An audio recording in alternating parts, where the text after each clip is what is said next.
Hey y'all, and how's it going tonight? Been doing a couple of chats today just to kind of get my feet wet again, doing chats, and it's cool, man. It's cool catching up with some folks. Uh, it uh, it's been fun the last couple of days having some people jump in and just having back and forth, this and that, and talking my life. And, it's been pretty neat, man. And again, anybody who just wants to be cool and shoot the breeze, you're more welcome to join in. I have the link in the commentary area. Again, you're subject to being admitted if as long as we're good, but yeah, it's all good. Hope everybody's doing well. Preparing for the Christmas season. I finally had some issues with my plumbing and my house, and finally got the hot water fixed. And the water heater and plumbing leak that I had, it was a nightmare. I get very anxious when it comes to home repairs because they're so expensive. It's cool when you're sitting on a bundle of money, you don't have to worry about shit. But yeah, life sucks. So there you go. But I want to get the Flatmaster, the ultimate Canadian. He's muted. He needs to unmute himself. How's it going, Edge? There he is. The man himself, the myth, the legend. And you know what's funny? Flat just shaved like 2 weeks ago. I know what? He just shaved like 2 weeks ago. You did? You did. Oh, yeah. No, I haven't shaved over a year. Oh, what's happening? Them Canadian pretty boys.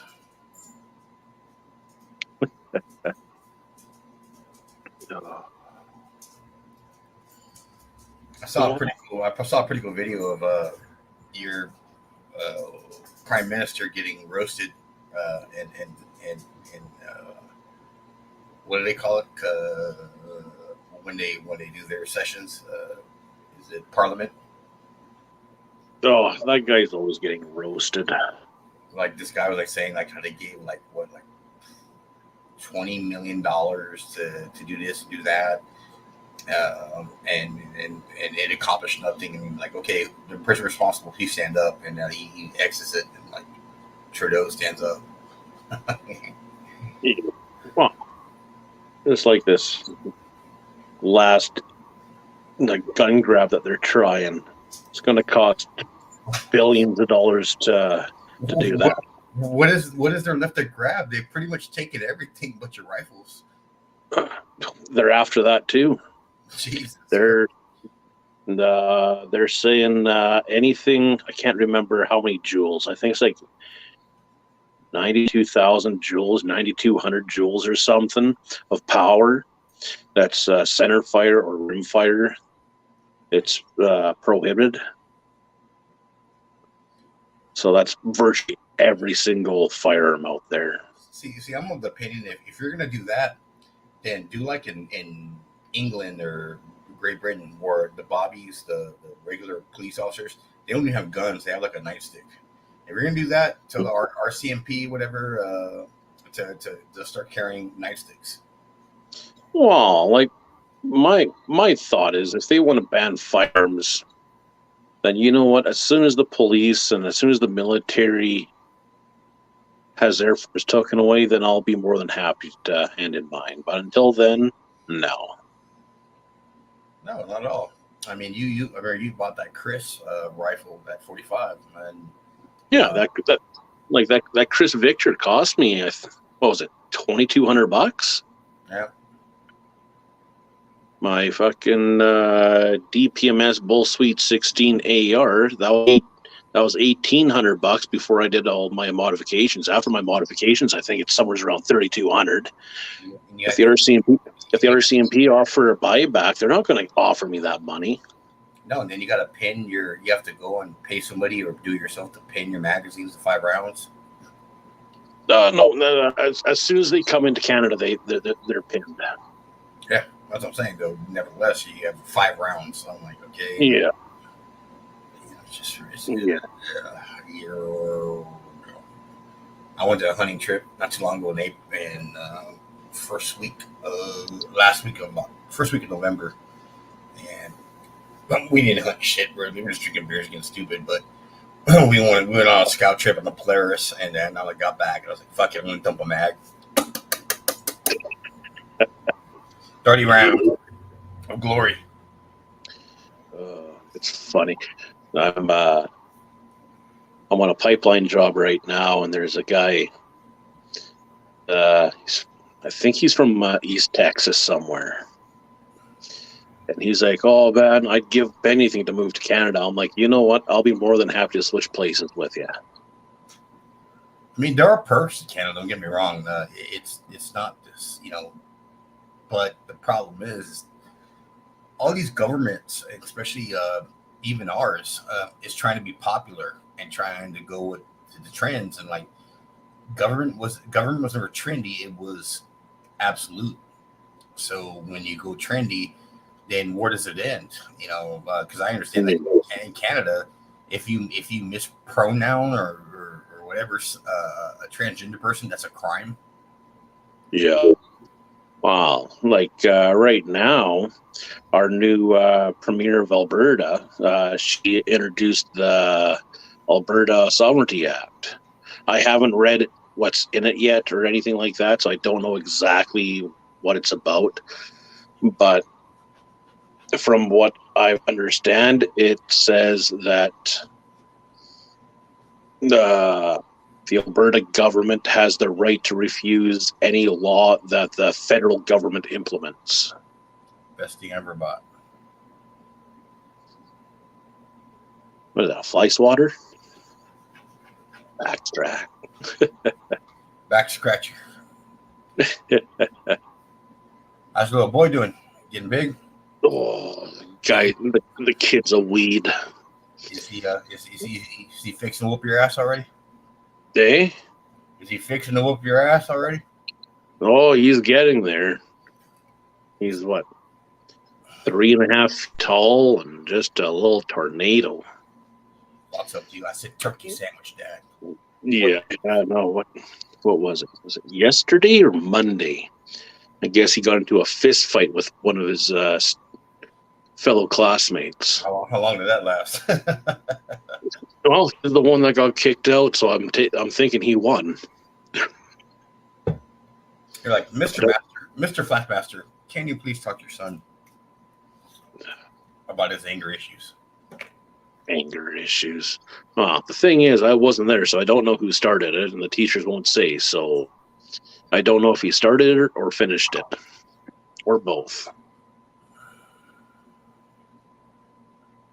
So, Yeah, watch out. When he hits 7, he's going to start whooping your ass.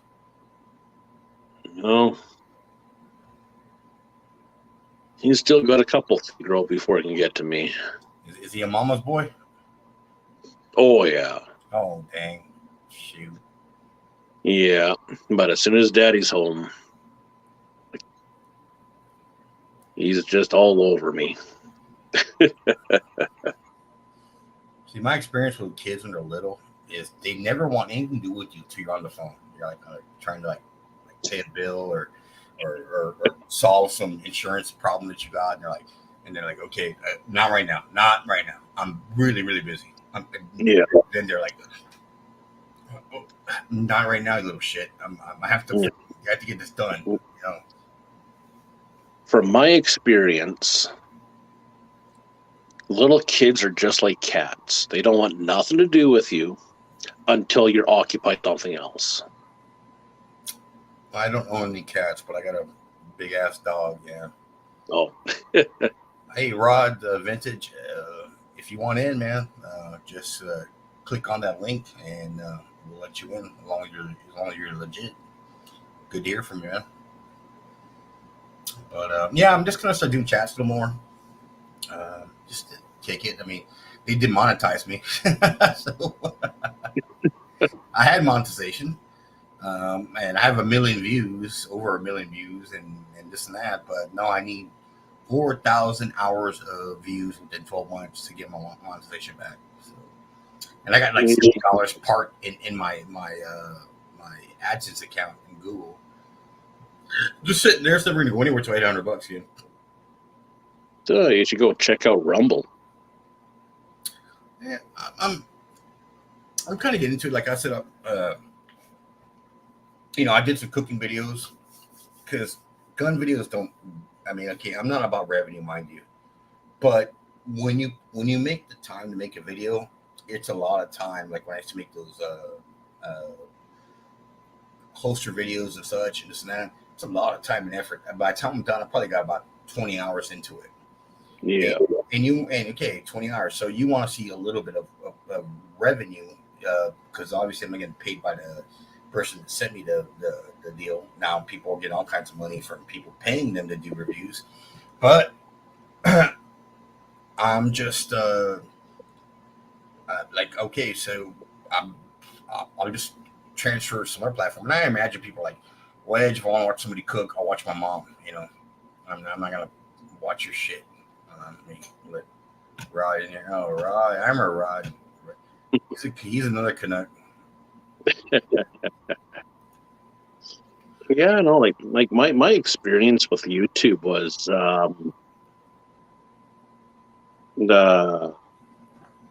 my firearm videos didn't get a lot of views, but my shitty mechanic videos did. How's it going, Rod? Hey, buddy, what's going on? Rod's from Canada too, if I'm right. I am. We're kind of getting through. Yeah. What part? We're getting hammered up here with them gun laws, eh? What part of Canada are you from again, Rob? Makes a guy want to drink. Me, East Coast, Nova Scotia. I'm over on Cape Breton Island. You're by Gun Geek. I finally got away. I finally got from you guys like 2 weeks ago. What's that? I said I finally got away from a bunch of you 2 weeks ago. Yeah, the problem that I got with the whole gun thing up here is I follow it. Like I follow the parliamentary stuff. I watch it, like the C-21 amendment meetings. So let's just say this: a Parker double-barrel shotgun, an American-built shotgun that was built, let's say 130 odd years ago, in 8 gauge. Now in Canada, 8 gauge was outlawed to hunt as a market weapon because they could shoot like large amounts of birds, like with one shot. So market hunting was outlawed, so the 8 gauge was stopped being used. So in our provincial law here, it states no shotgun greater than 10 gauge to be used for waterfowl or any game hunting. So the 8 gauges, the only thing you can do with them is collect them for historical significance, or take them to a range and use them as a restricted arm, even though they're old. It's because of what they are. So what they're doing is, this is like a blanket law. So they put in their amendment the Parker shotgun on the list of banned, but they didn't specify that it only pertains to a Parker shotgun that has a bore diameter of greater than 20 millimeters. So the way it's worded, it looks like every single Parker shotgun in history that would be in this country would be banned. I'll move on to another one. Let's say, what was another one on the list? The Browning Bar. Now, there's a Browning Bar machine gun, and there's a Browning Bar hunting rifle. So yeah, they just put Browning Bar. They didn't put in brackets machine gun or brackets hunting rifle. Now, here's another thing that's interesting: the energy output levels of some rifles. Now, I've got a buddy of mine. He's got this big honking Weatherby. Now, he's well-to-do. and he travels across the ocean to go hunt big game. So he bought a 460 Weatherby. I think he paid around 4,500, $5,000 for it. Mark V, Mark V laser mark. The thing is like a work of art. They get the walnut wood in it. You wouldn't believe it. That's on the axe, you know. So the reason is because the energy output of the cartridge is 10,000 joules or greater. Now, that being said, Weatherby Mark V's are also available in anything from 223 Remington right up to that big 460 Weatherby. So didn't they also put a provision in there saying that anything with a detachable magazine? Yes, but also I'm going to get to that in a second. So it says with a detachable magazine, and now we've got the Corona Man back. Or actually, you know what? He's got like the Telly Savalas look. Telly Savalas. There. And okay, now we got what was that? You got the Blackjack Mulligan Rustler look going on. No, he looks like Rip from Yellowstone. Yeah, I suppose so. But getting back to what you said about the detachable magazine, that's all. I got something else for that too. So now we have Weatherby shotguns or Weatherby rifles up there, and what they should have it worded as is that the Weatherby Mark V have it in brackets only pertaining to cartridges chambered greater than 10,000 joules. But they don't have it that way. It's a blanket thing. What the government tried to do was a blanket law, backdoor it, and hope nobody's seen it. Well, here's the sad part. They've got and I don't like talking politics too much, but they've got the NDP and the Bloc, Quebecois, actually saying that they don't agree with this. And so now one of the Montreal Canadian hockey players, Carey Price, he kicked up a big stink, and that's what sparked all this. Now they're debating it clause by clause by clause. So when they were debating it the other day, the Firearms Center guys were there saying, no, the way we see it in the criminal code is how I just explained to you, that it only pertains to that gun chambered for that round or a round of that criteria. But the way the Liberals had it worded was that, like, they put Mauser Sporter. Well, how many Mauser Sporter rifles are there in Canada? And in the U.S., let's say. Like, I mean, Farmer Joe, like he says, has a sporterized 8mm Mauser to go deer hunt. Well, in that statement, Sporter or Mauser Sporter, what they were looking for is the African guns, like the big African calibers. Well, that's great. Well, why don't you put a provision in there stating that calibers producing a Mauser Sporter, and then put in brackets, only calibers creating more than 10,000 joules? Because you're right, it's not a semi-automatic firearm. It does not have a detachable box magazine. It does not hold more than 5 rounds. And it's not a military style assault weapon. There is no actual word of law that defines military assault style weapon. It doesn't exist. That is basically like a figment of the government's imagination, that, you know, anything that looks scary. They want to ban airsoft guns. They want to ban BB guns that look like AR-15s. And the AR-15 was never designed to be a military firearm. The AR-15 was a sporting rifle built by Armalite. So it never saw service. The AR was designed for ranches. Mm-hmm. Yes, it was designed to shoot coyotes and other wild animals on farmland. Yeah, it's just happened to be such a good, accurate firearm. The military implemented it. The Well, the AR-15 in some states you can't kill deer with it because they deem it inhumane. Not in Texas. Oh yeah, like well, you can't even use an AR for anything. No, and when this thing first came out with this ban, the most coveted firearm in Canada, I don't care what people say in my opinion of this, is a Lee Enfield rifle. Yeah, that is part of our heritage. That Great. gun won the war. Great rifle, just expensive ammo. Well, I'm probably one of the few people around here. People ask me how I find or where I find the stuff. I've got brand new ammo from 1912 here. Well, see, I understand there's a big stash of India ammo for a while there, but I was talking to Gun Geek, and a couple of people, and like the thing about those rounds is like a good deal more duds. You had to repack them. It's true. Yeah. But another issue that we have up here, and you may agree, you may disagree, but I reload.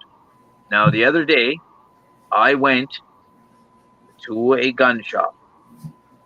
I went in search of large rifle primers. Couldn't find it. Okay, I couldn't find any, but you know what? My buddy got these for me. He was out west, CCI large rifles, and he drove home and he bought these for me. And that was the last 4 packages that the Bass Pro out there had. And he paid $12 a 100.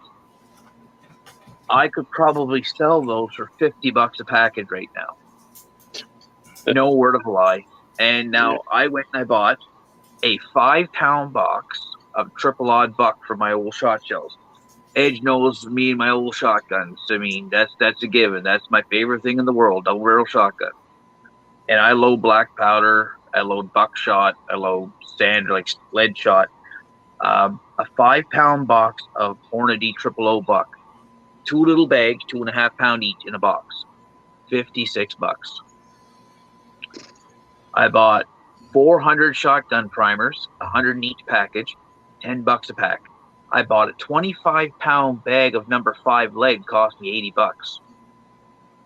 Oh, wow. I walked out of there with a box this long, like a shoebox, and it cost me almost $300 to walk out of that gun shop. Right here. I used to get this. Hold on, I'm reloading. Yeah, I used to get this for $19 a can. $45. Oh yeah. Well, I mean, I don't know about. I mean, the cost of. I don't want to get off topic here, but the cost of eggs and milk. I mean, I remember an 18 thing of milk of eggs was like $1.90, almost $2.30 at best, and now they're like $4. And milk. Gallon of milk used to be like $1.98, sometimes like $2.30. Now they're $3.80. Okay, well, I'll use gasoline. When I started, I'm 45. When I started driving when I was 16, I had a 1993 Ford Tempo. From the gas light to full, it took $14, and you had to stuff it. I drive a 2020 Elantra right now. I filled it up today from half a tank. It took $70. Oh, well, right. My 1-ton dually. Oh yeah, right. Friggin' that's $220 a tank. Right now in San Antonio, gas is where I'm at is about $2.60 a gallon. $2.59. So we're in liters here. Our fuel just went down a bit. We're at $1.53 a liter. Isn't like for regular? Is it almost like 3 liters to a gallon? Is 3.73. Yeah. Almost 4. So almost 4 liters to a gallon. Yeah. So then, like me, I'm paying what was I paying back home for diesel? It was $1.80 a liter, so $1.80 times 3, that's just around $7 a gallon. Yep. Well, Flath. Actually, it's funny because I actually had two Canucks that I met in my hometown, Biker Bob and then Flath. Him and his lovely wife we had a lunch in San Antonio, and I think Flath was like flabbergasted with the gas prices in the States. Yeah.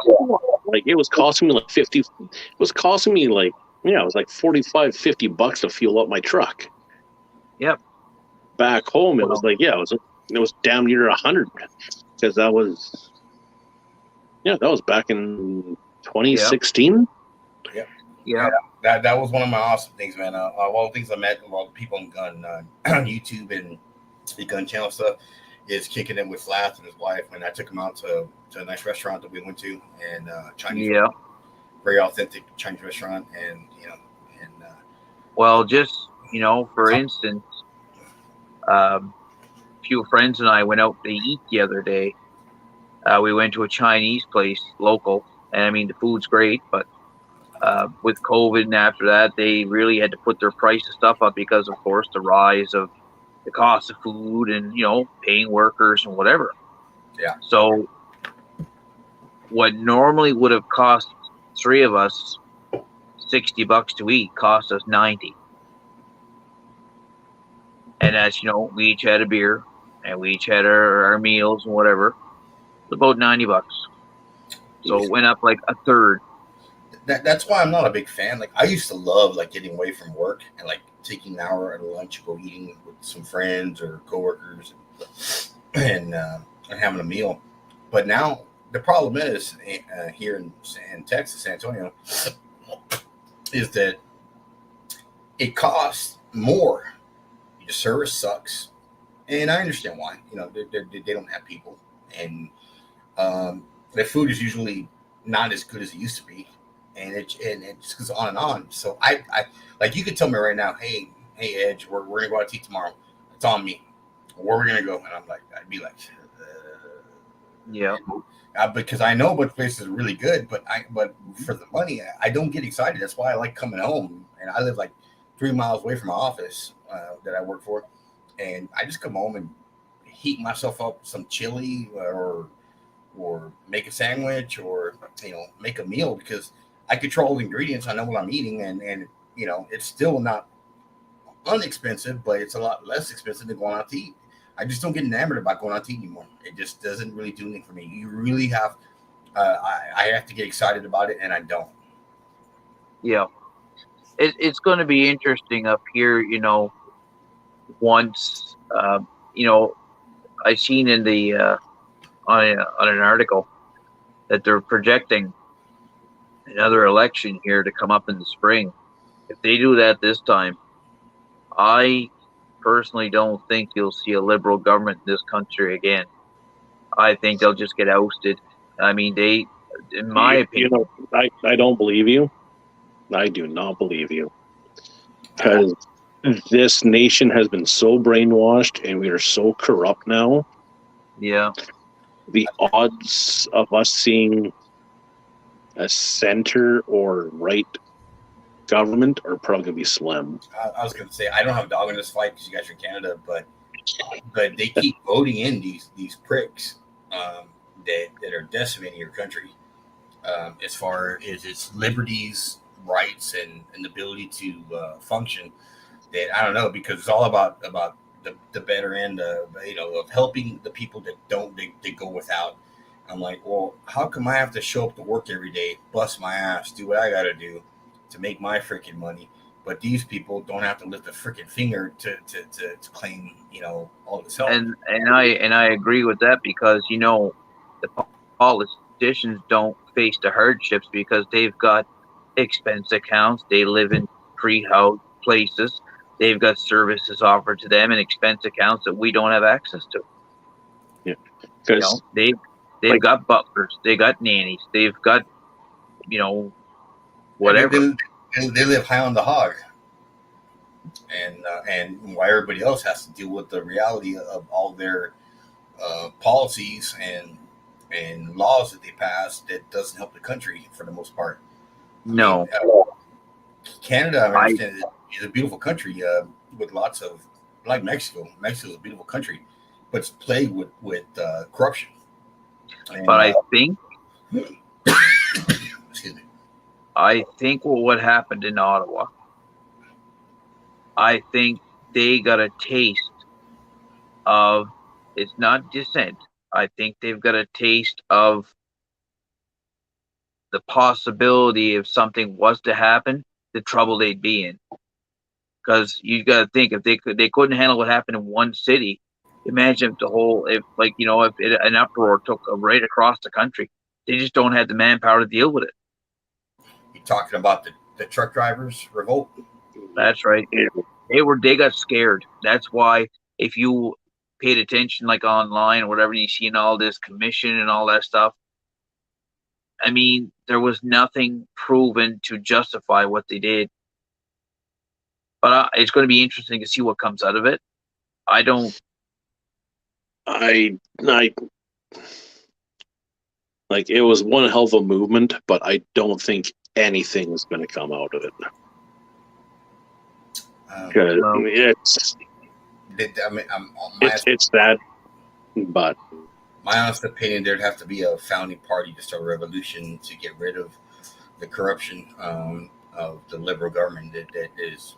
I mean, we have it here too, but it has some checks and balances that we're going to have to get rid of that those people, because the problem is people are, I don't know, it's funny, like you hear people like, oh well, I bought this house and I bought this car and I bought this, and like it's like they're giving away money. I'm like, where's mine, dude? I'm waiting for my check, to get that money too, to do this and do that. And I work every day and I do my job, but it's like, oh well, we got money to give away, I'm like, I work, and this might sound very selfish, right? But my concern, and my only concern, is my family and their well-being. I don't worry about the world. That's all I care about is their well-being and what affects it. And when I don't care for the parties in the states here, the Republican government, because they're like wrestlers. They beat each other up, and then they go to the same restaurants and bars and party, and it's the same shit. So Edge, my buddy, I'll ask you. You think Trump's going to get in on the next one? He already said he is. I think he will. No, he already said he is. He declared his president. Yeah, he already declared it the day after the primaries, or a couple days after the primaries. But I don't know. I actually don't know if he'll get in. The problem with Trump is, in my opinion, is that I was never a fan of him, because he's a wealthy prick. What could I care about his well-being and this and that? Like I always look at it as like, I care about anybody else as much as they care about me. If you care about me and we're friends and we have feelings for each other, this and that, blah, blah, and we work, we look after each other, great. But I don't care about anybody else that doesn't care about me. Being the people that are rich, wealthy, or poor. And so the problem with Trump is, in my opinion, is that he's so plagued with bullshit, and he has such a big ego. And now I'm a big fan of what he did as a president. I have no problems. Because what I loved about him is he told the Republicans and the Democrats to go fuck yourself. I don't need your money. I don't need your help. I'm going to do what I'm going to do. And if you're not going to, he doesn't have to raise money for anything. He's got it. Yeah, get out of my way. Problem is, this time around is CNN, and they gave him all that free press. His first run, he didn't pay. He didn't almost pay for any like marketing or advertising, because they gave it to him free, pretty much by because he's such a now. Yeah. But the thing is, he's going to run again, and people are talking about DeSantis, who's also a great person. He's about my age, but I'm 46, and he's 44. But the thing is with him is he's so polarized that he can't get over the hump of being nobody's ever the message of him being a great president is never going to get over his bullshit that he has, and that's his biggest problem is that he can run again and probably do a great freaking job, but the problem with him is he has so much bullshit on the left, and then the right too trying to keep him down, and his ego, that hump is a big hurdle to get over. Now, with here, they're trying to say that there was interference in the elections here. Like up here, you have to raise X amount of dollars to fund your campaign. You can't take like bribes. You can't take like charitable donate. It's got to be all right, like, you know, through the party or whatever. So now they're trying to say that there was interference in money from Beijing that came into Canada that went into the Liberal Party's platform and went into their elections. And it supported them, and they're denying it. But I guess that the Prime Minister was aware of it, but now he's saying he wasn't. He's got so much like bull crap following him, and he's getting buried in it. Like, there's not a rope long enough and a truck strong enough to drag him out of the hole he's in. He's just in that deep. Well, I agree with you, and I'd love to see him get at the end of his rope. The problem is that the liberal media has covered him so far that they would have to eat their own shit to admit that he is as bad as he is, because they can't expose him. Yeah, because what's the new conservative leader there, Pierre Poilievre? Like, he's out. He said that if he gets elected, that he's gonna drop the CDC like a fucking 50-pound stone. So, I think, if he gets in, I think that's going to be the only way that Canada will actually prosper. The only way that Trudeau is staying afloat right now is because of Jagmeet Singh and their little backdoor deal with the NDP, because the Conservatives and the Liberal parties were always the two predominant parties in the House. The NDPs would always be like the third, and then you get the Bloc Québécois and the Green Party and all like the backbenchers. But there wasn't enough in the Liberal Party to make a majority. He came in with a minority, and with minority parliament, they got to go through due process and votes and this, and they're without the support of the NDP and guaranteed deal they made. If votes would have came up like on this gun bill, it would have been splitting hairs with pass or no pass.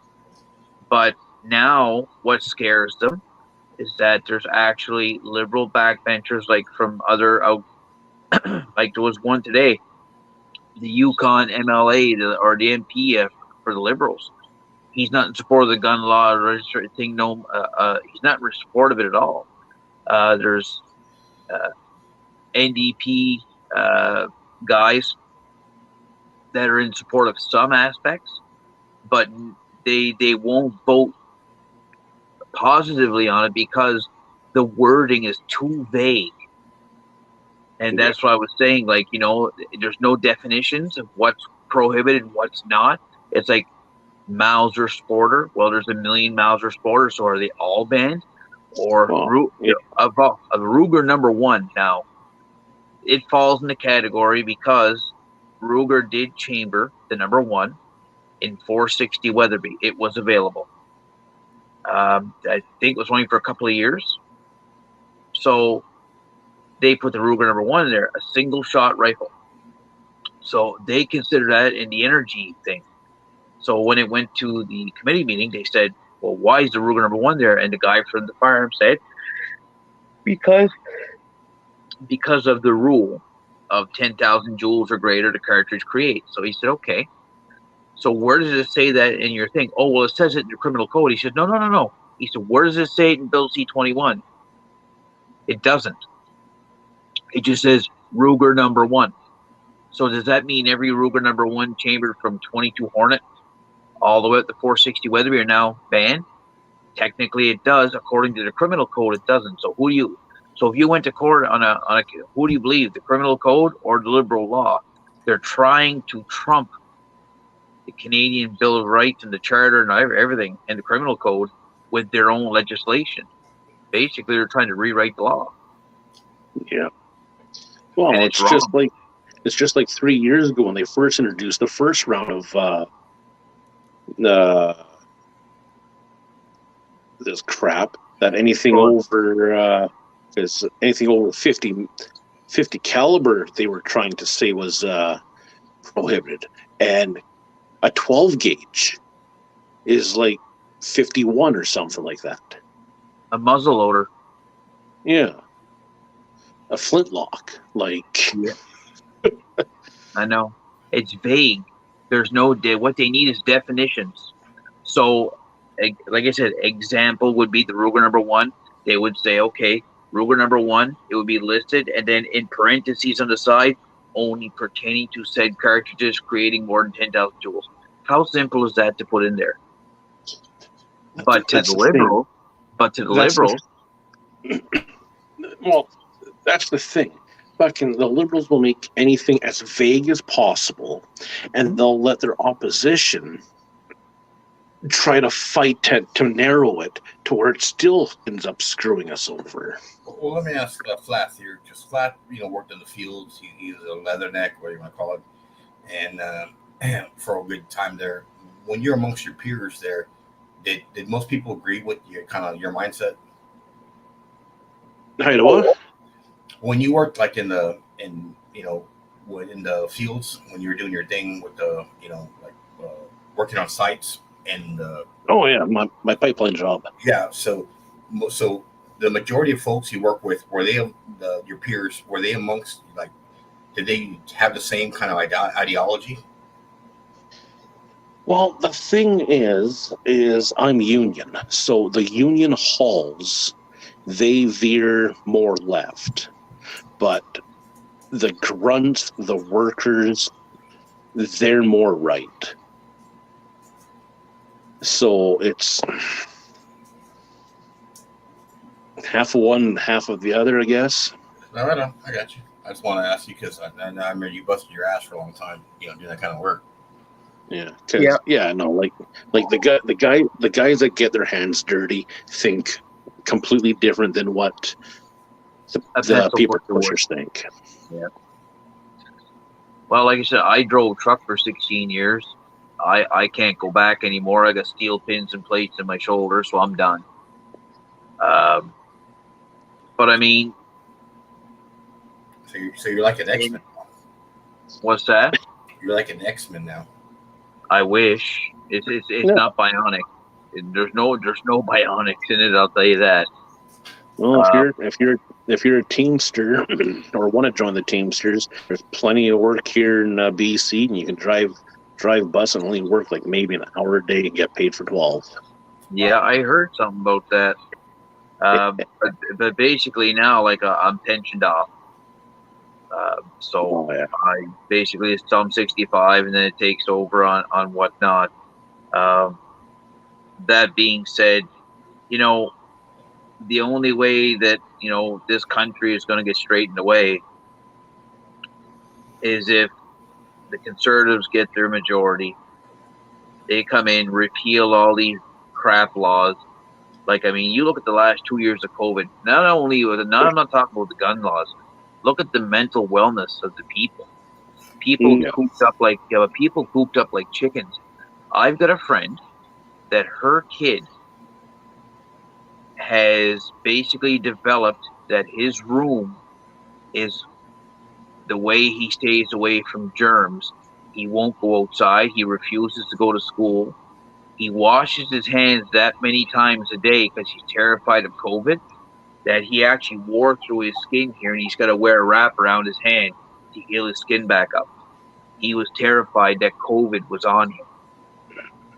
Well, and he developed it. He developed this mentality. He refuses to go to school. He's 13 years old, and he will not go to school. He's scared that he gets germs. Well, there was kids in the States here saying they were 8 or 9 years old, and they were asking their parents, "So if I get this, am I gonna die?" And they're like, "No, I don't think so. I mean, I don't know," but they were that concerned because of the media coverage that was coming all over the social media Yeah. platforms. That All the false news. I mean, I got it once. I got the Delta like a year and a half ago in August. I remember you telling me that. Yeah. And I got off. You know, I got messed up, but I've had worse flus than I've had what happened to me. Yeah, because like me, like I did it once. That was last summer. At least I think I did. But I never had it. Yeah, I lost complete sense of smell, complete sense of taste, and I was beat to shit for about 3 weeks. Yeah, some people get hit with it. Like now, in my experience, I'll tell you, I never had any boosters. I got two vaccines. My parents are elderly. My mom is 71. My dad's 73. They got all their boosters and everything up to date. My mother got it once. My dad got it twice. But I haven't had a flu since 2007. Yeah. I haven't had COVID ever. I got the two jabs, initial jabs. I never got a booster, and then I got it a couple months later through. And I have to maybe I used to be a nail biter, and I stopped biting my nails. I think that's where I got it. So I was like, Yeah. And I think that's where I haven't gotten no shot yet. I stopped biting my nails. No, I don't recommend you do it personally. Yeah, like me, I treat it like the old polio vaccine. Just wait a couple years. Like it's a vaccine. It's not an antidote. Yeah, dude. I see stuff. I mean, I see people today. I saw some kids get off the bus, and one was like wearing his mask, walking on the road. I see people wearing masks in their car, or walking their dog. I'm like, and like I said, my initial perspective was like, don't tell me to wear a mask, and I won't tell you not to wear one. But when I see these people wearing a mask in their car by themselves, I'm like, where are you going to get the virus, guy? Have fun with that. I'm like, okay. And now, go ahead. And it's just like, dude, I got it. It sucked. I was lethargic. I was weak. I didn't get the body aches as much, but I just I stopped eating for 3 days because it wasn't because I didn't want to eat. It's a pain in the ass because I had to I couldn't go in the kitchen, so everything had to be provided to me. So I'm like, you know what? Fuck this. I'm just gonna stay in my bedroom and sleep all day. And then, but and those days, and at that part, you had to stay away from work for like 10 days. So like, when people are like, you can't drink, you can't smoke. I was like my 4th day into it. I'm like, fuck this, dude. I went and picked up a case of beer and like start hanging in the garage again, doing my thing like I'm doing right now. And I'm like, yeah, I'm just gonna fucking drink. And they're like, oh, you're gonna do it. I go, yeah, I've always been a good healer, dude. And if it's gonna get me, it's gonna get me. It is what it is. But and it's real, dude. Not to discount for the people that are out there that have hurt them really bad. It is real, but the boogeyman isn't really there, dude. I mean, people die more from the flu than they're dying from the coronavirus. Yeah, true enough. You know what, guys? I got to bugger off. Right on, man. Yeah. Nice meeting you. Friggin' 5 o'clock comes early. Yes, sir. I agree. All right, Rob, Edge. Too many connections. Don't party too hard. Oh, we'll try not to. Take it easy, buddy. I'm gonna get Rod to go cow tipping. Yes. So what's going on, buddy? Other than that, man, fucking water leak in my kitchen and the slab coming out. Oh, geez. Yes, sir. And that's handy. Yeah, and it always happens at the right time, right? Christmas. Like, oh, you got plenty of money to go around. the Christmas leak. Luckily, I have insurance for my house, and Yeah. it cost me some money. But and then Well, my cousin's a handyman. It all started with the water heater. Well, actually started before the water heater, but he helped me get. Man, we took out. I have a 5-gallon bucket right on the side of me. We took out it's almost about 6 inches from the top of the 5-gallon bucket. The sediment we took out of that son of a bitch. oh, okay. Shake it out and put it back into work. And then I had to call insurance company. They sent the people over, finally a text to come over and work it out. And they're like, "You're gonna have hot water now." And Yeah. the hot water heater didn't want to work. And I told my cousin, like, I think there's something going on with the wiring on the thermostat. He's like, "Nah, I put it the way it's supposed to be." And then he looked at it and was like, "Okay, look, move this one more cable over one notch." Oh, okay. So I did that, and I start hearing my water heater come on. I'm like, "Oh, Yeah. I'm like, and I told my wife, "We got hot water," because it's been like a week without water. Like, shit. Yeah. You don't know what you missed till it's gone. Yeah. You've been talking to Gungi at all, or to 314, or No, I mean, I invited both those cats in the chat tonight, but I don't know if they're busy or it's not their thing. I talked to 314 here and there. I haven't talked to the geek himself. God, it's got to be at least a month and a half.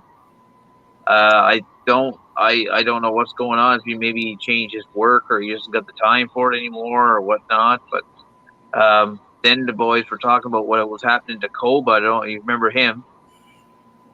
Koba 49. He's got the channel there. He does all the mill syrups, and I don't he's remember. getting. Yeah, he was doing like I guess down there you guys got the 80% rule or something. Well, you can't. You can make 80% guns and rifles. Depending. Yeah, and they demonetized a shit ton of his videos, and then he tried to get a Patreon thing going. Then he put up a wall that if you wanted to view his gun videos, you had to be a member, and he wanted to go through Patreon. Then that didn't work. They used PayPal, and PayPal wasn't working that great. Then they tried to go on that other platform. I think it was called Rumble. There's another one.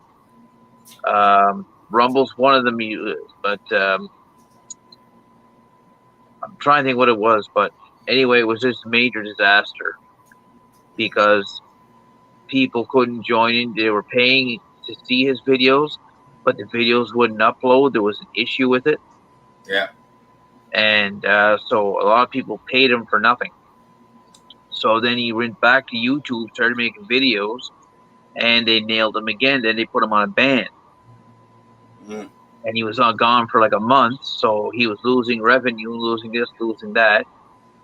And yeah, he had a hard go. And I used to talk to him all the time. And geez, I don't know if he alienated me or what. I certainly never said a word out of the way to the guy. I mean, I always enjoyed his videos, but at the time I couldn't afford to do much. I remember I was telling you that I used to be on like a reduced income, and it's until recently I got back to my full wage loss.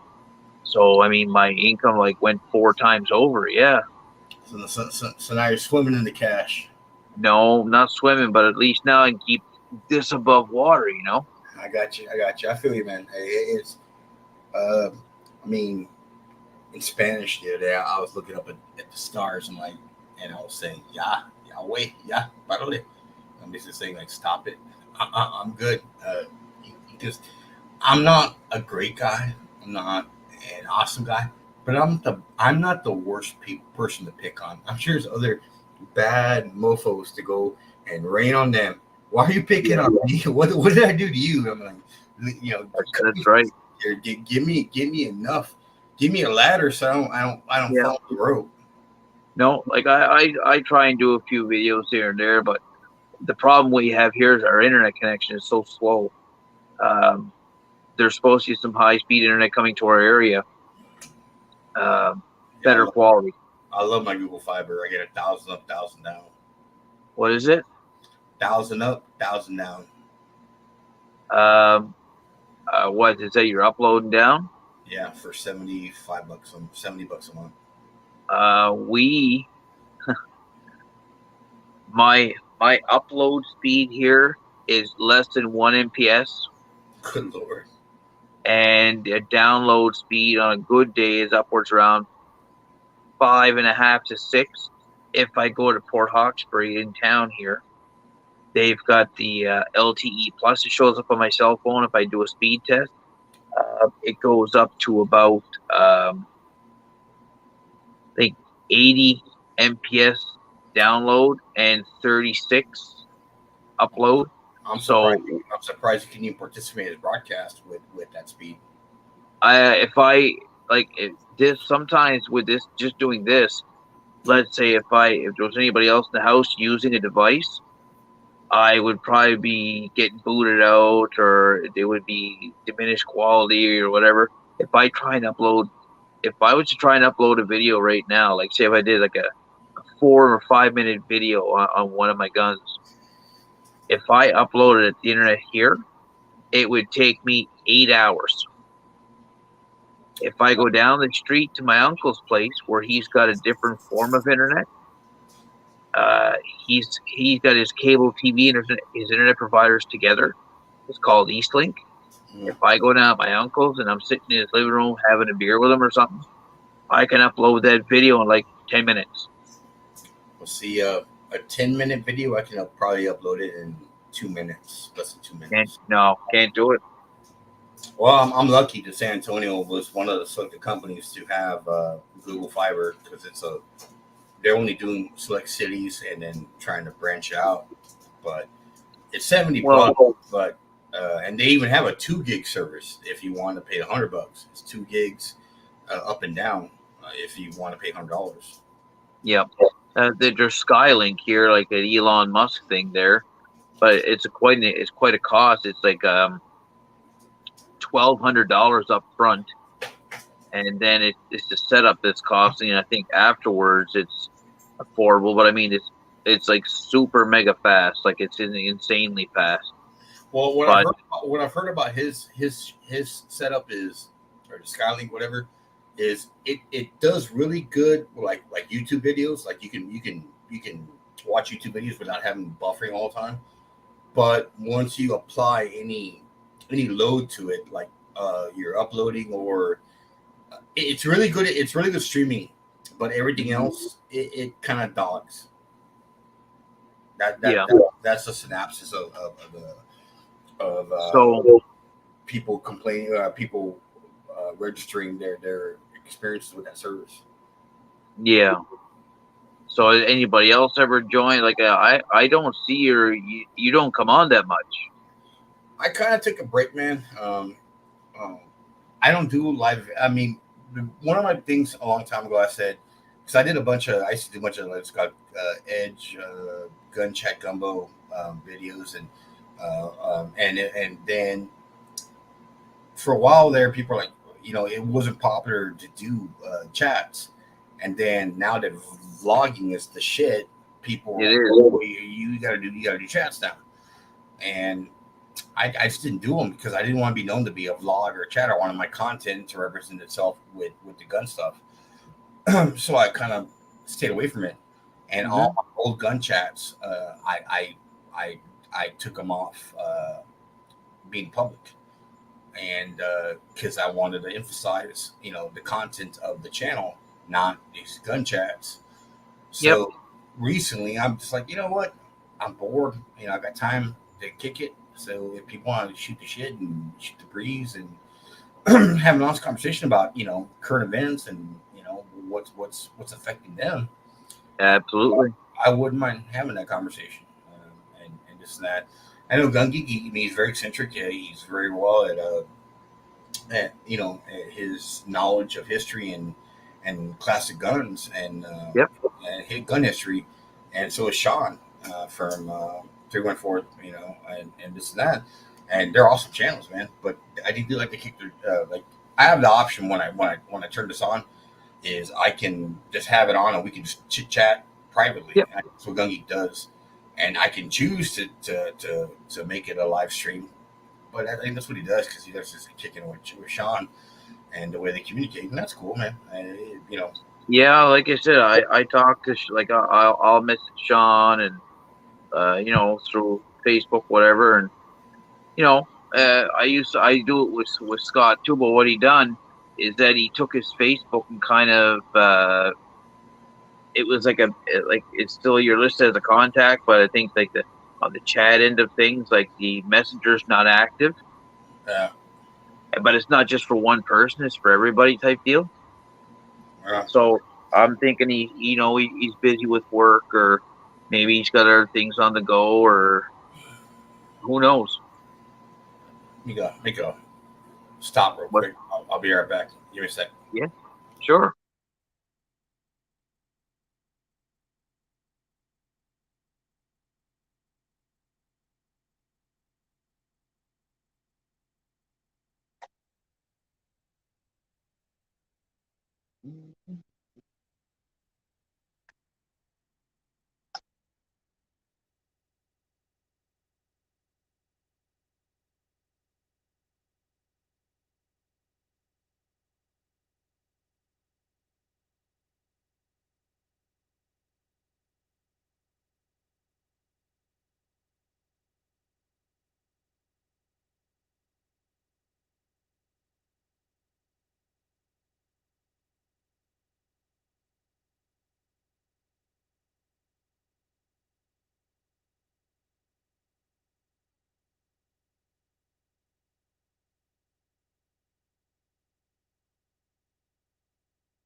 Made her back.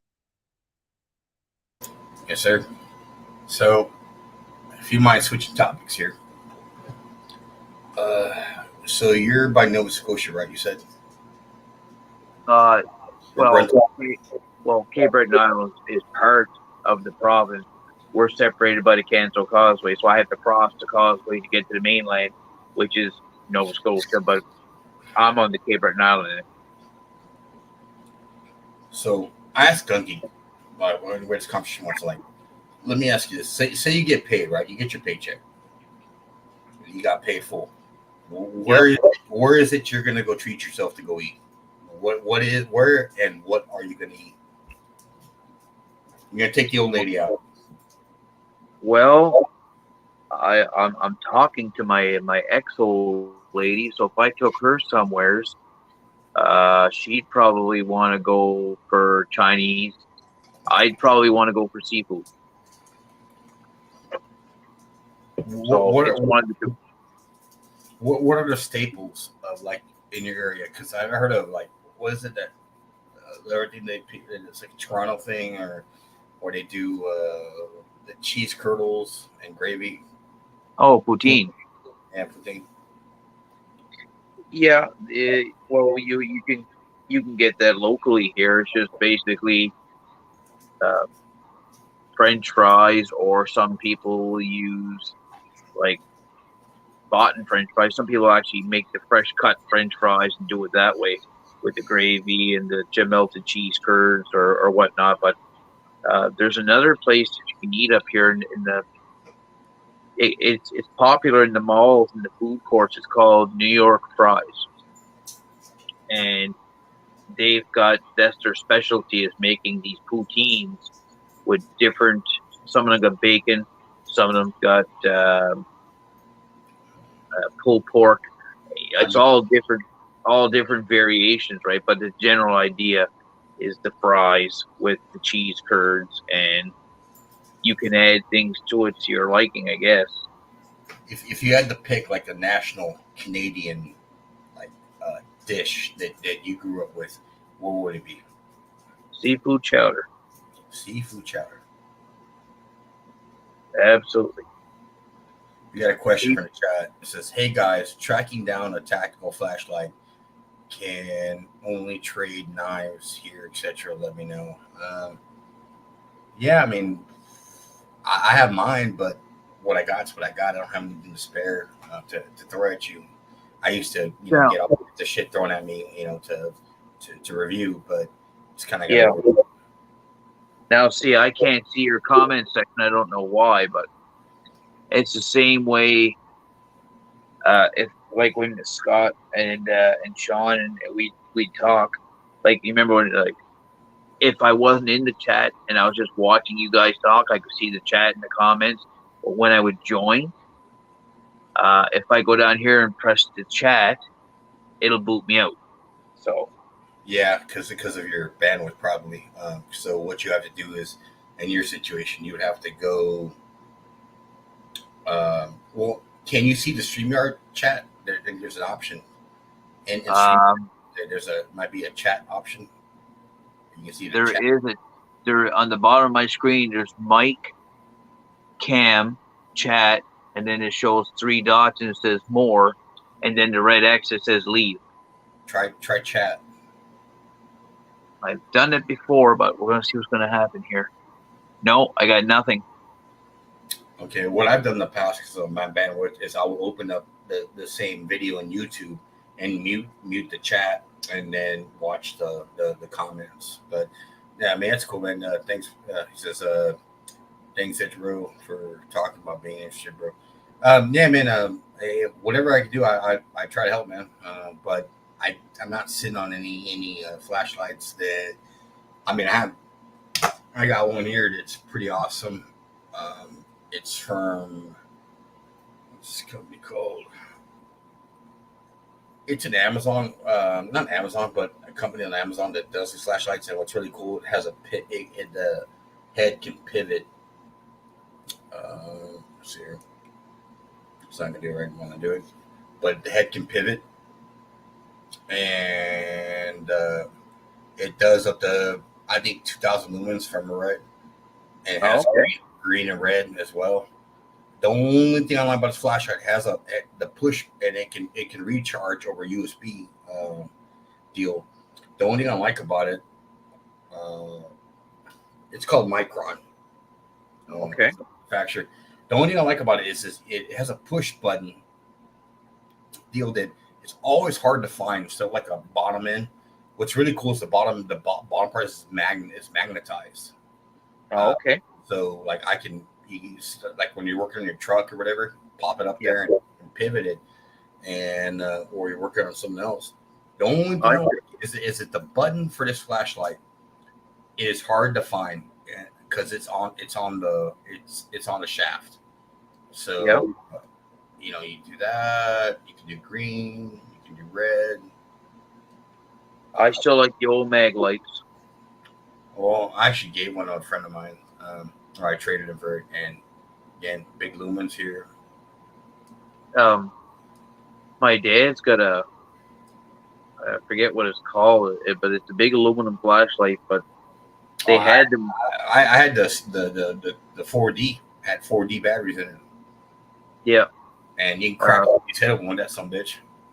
Yeah, my father had one when they worked out on the sea, like on the ocean. When he was working on the oil rigs, they were available out there like for whatever. And I forget the name of this thing, but it took like 4 or maybe even 5D batteries. But I'm telling you, man, that thing was almost like a billy club. Yeah, no, I had the longest one, and it was 4D because they usually are 2 at the base of one, and 3 is like the other one. 4 is like the usually longest one, and I had the 4, and I even put the LED bulb in it to upgrade it. Yeah, and then I was going through some stuff here the other day, and I was looking through his old gear, and I found his original old Rambo knife years ago, and everybody had the Rambo knife with the compass on the top, and I tried to sharpen it. It's impossible. Like that, the steel is so hard. You can't put a good edge on it. I even took it to a buddy of mine. I said, "What can you do with this?" He says, "Put it on a wall and stare at it. That's where it belongs." Yeah. He just said that the quality of steel was crap. Question from Tom Quinn, Quinn, is that no, I'm not previous military. I grew up around it. My grandfather, my dad, and my uncle all served in combat. They were into shit. I tried to join when I was 17, but they wanted me to get 12 hours college credit to join because I didn't. Mm-hmm. I had my good enough diploma. I didn't have an actual diploma from high school, so I got my GED and equivalency. So they wanted me to do 12 hours college credit, and even though I scored really high on the ASVAB, they were kind of, and I just kind of did my own thing. And my dad honestly told me, like, even though it was peacetime in 93, but dad just basically told me, like, hey, between me and your grandfather, we spilled enough blood for this country. Just sit back and enjoy the ride. Now, to teach those people that they want to serve, hey, have at it, man. And I did want to, but it just didn't work out the way I wanted to initially. So, yeah. And if I was going to join, I was going to join Navy. My grandfather was a corporal in World War II, Canadian Armed Forces. Yeah, Grandpa was a Marine, and in World War II, he served in Okinawa, which was a now. My grandfather was deployed out of Halifax here. They were crossing the Atlantic in that big, during the war, they had that large convoy that went across the ocean. Well, a German U-boat torpedoed his boat, and it blew about 60% of the bow off the boat. And there was only him and a handful that got off the boat alive. They were picked up they got returned. They didn't go across. They had retreated, and they went back to Halifax. Later redeployed and back again. But, it's like he had said, it was a chance that he took. You went out there, you were young, and you were doing the right thing. And like you said, busting your ass to save your country, Yeah. I mean, my grandfather got his back blown out in a foxhole. Yeah. Concussion grenade dead or whatever dead or some motor round that messed him up. And they said that they told me never walk in, but that's there. Some bitch never took no for an answer, and he walked. No. And he had to wear a bag for his kidneys, all kind of mess. Yep. But Dad, have you ever seen Apocalypse Now? Has seen a what? Apocalypse Now. That's that movie, like with Charlie Sheen back in the early 80s. I didn't watch it, no, but I know the name. Yeah. Well, it's about these guys on this crazy mission, and they're going down the Vietcong River in a gunboat, which is called a PRV, if I'm right, River Patrol Boat. Mm-hmm. And that was the detail my dad had. He was a mail clerk in the Navy, but one day he said, "Hey, you, get over here." Yeah, guess what? You're going on a boat, and he had to go down these Vietcong rivers, and he was a gunner, and he shot the fuck out of a bunch of people, and to this day, he's like, and he tells me, because I carry a gun, and he's like, if you don't have to kill nobody, never do it, because it'll haunt you the rest of your life. And that's why I got so much appreciation for the Lee Enfield rifle. Was my grandfather that taught me everything about it. Taught me how to use a peep sight, how to take, it wasn't just something you could pick up and use it. Like you had to acquire it. That you had to get used to it. And he'd always told me, aim big or aim small. That's how his mentality was, right? You're looking through your battle sight, your big peep, aim big, aim small. If it's far away, aim small. So you flip up your rear peep and you get your small aperture. And you know, I got that good with it that I actually for the longest time never hunted with a scope. I always hunted with the peep sight. I liked it. So recently I picked up a number 4 Enfield. It's on my, if you watch my videos, it's on there. I had owned the rifle 13 years ago or so, and I ran some hard times, and I had to part ways with it, which it hurt me. And now at the value of Milsurp guns now, in relation to what I paid for it way back then, and what I sold it for, the guy I did sell it to still had it, and he offered it back to me at the price that I sold it to him for, which is about a third of what it sells for now. So for that, I'm grateful that I have it back. Yeah, I'm sure you've had some experiences where people think that because you're kind, that you're soft and you don't have a mean bone in your body till they push you that far, and when they push you that far, yeah, they get surprised when the devil comes out. Well, it's not just that. It's just that some people are there to seek, get the, how should I say this? They look to get the most bang for their buck without paying much. You know, like get the most out of you they can without putting anything back. Like, you know, get the favors from you or get the help from you, and then when you kind of go back, and then it's like the role of excuses comes out. Oh, I can't do this. Oh, it's a bad time. Oh, maybe another time. Or how about we do it tomorrow? And then tomorrow comes to something else, right? Yep. And I've been down that road before, and it's just one of those things that I tend to want to stay away from. I'd be the guy you could come to and say, you know, hey Rod, I need $50. I'd be like, no problem. I'll tell you, I loaned, like, a buddy of mine was in a hard way. He needed a car. I had money. He didn't want a new car. He just wanted like an old beater to get around. We found this Honda Accord, $1,800. It had some miles on it, but you know what? It's better than no car. So I gave him the money to buy the car. I gave him the money for the insurance, and I said, "Now you got a car for you and you got a car for you and the wife and the kid." He says, "Well, work's a little slow right now. Don't know when I'll be able to pay you back." I said, "That's no problem." Well, I let it go for about 9 months, maybe 10. And I never saw a nickel of it. And the car would drive by. Then he ended up selling the car. So then one day I went and I asked him how the car was working. I had heard through the grapevine that he had parted with the car. Well, he says, you know, I had a transmission problem, so I just sold the car for what I could get for it. So, okay, right on. And I still never said a word about, you know, well, you borrowed the money from me for that car.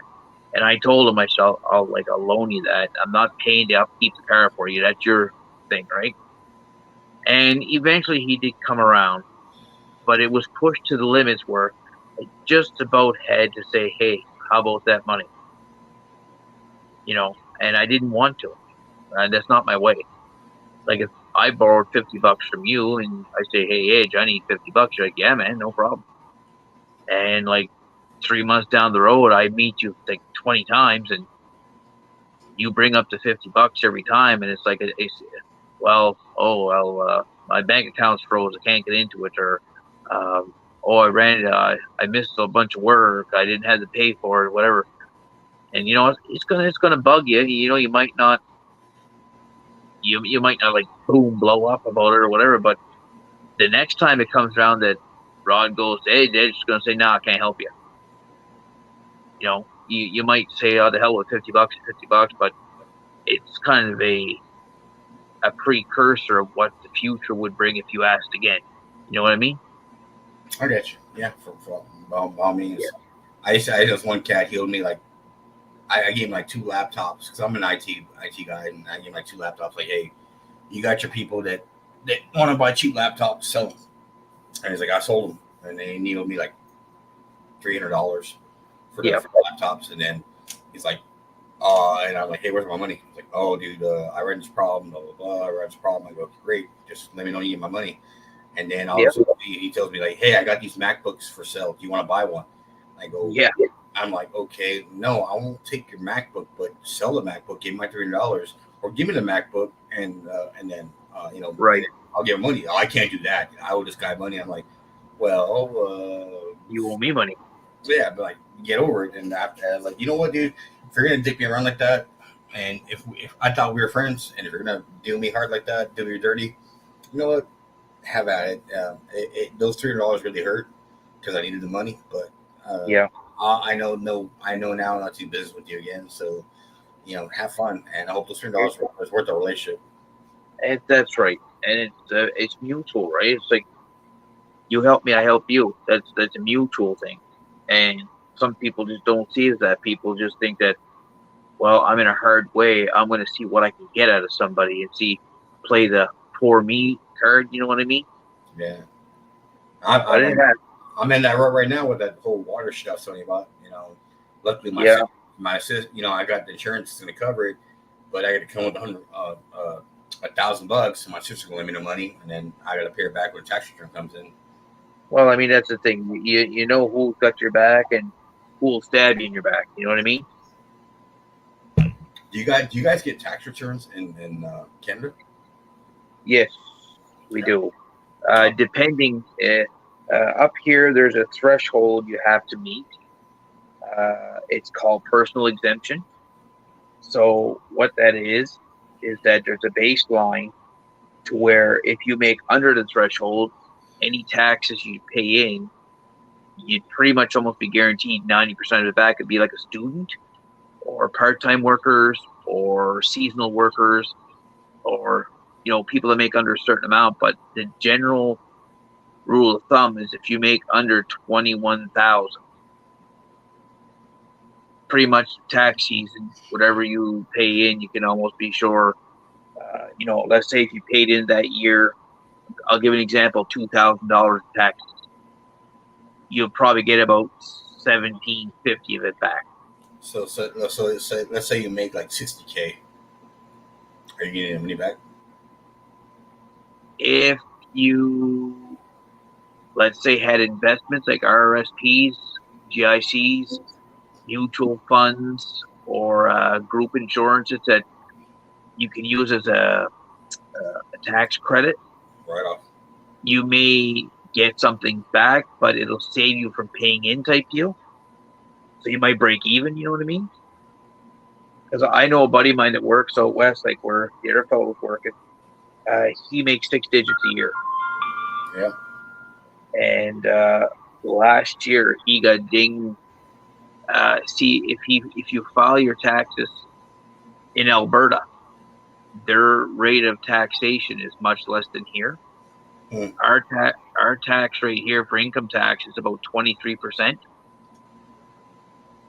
Out west, it's like 8%. So if you file your taxes in the province you work in, the rule being you have to be a resident there, you have to have an address there, and you have to be in the province for more than 6 consecutive months to be able to do so. If not, you have to file that in your native province. So he got nailed with that and had to file them here. He paid in like 27 grand. Because I've heard those rumors that like Canadians pay like almost like 50% or 40 to 50% of taxes. They their income goes towards the government for health insurance and everything else, taxes and whatnot. Well, up here we have health coverage. It's called MSI. So when I have a doctor's visit and I need medications or whatnot, There's what they call a co-pay. They pay so much, like through Blue Cross Insurance. They'll pay like 85% of the cost, and 15% is my responsibility. So if you have, like, say, a medication that's worth like $500 and they pay 85% of that, well, that's a nice chunk of change that you're not paying, especially if it's a medication you can't do without.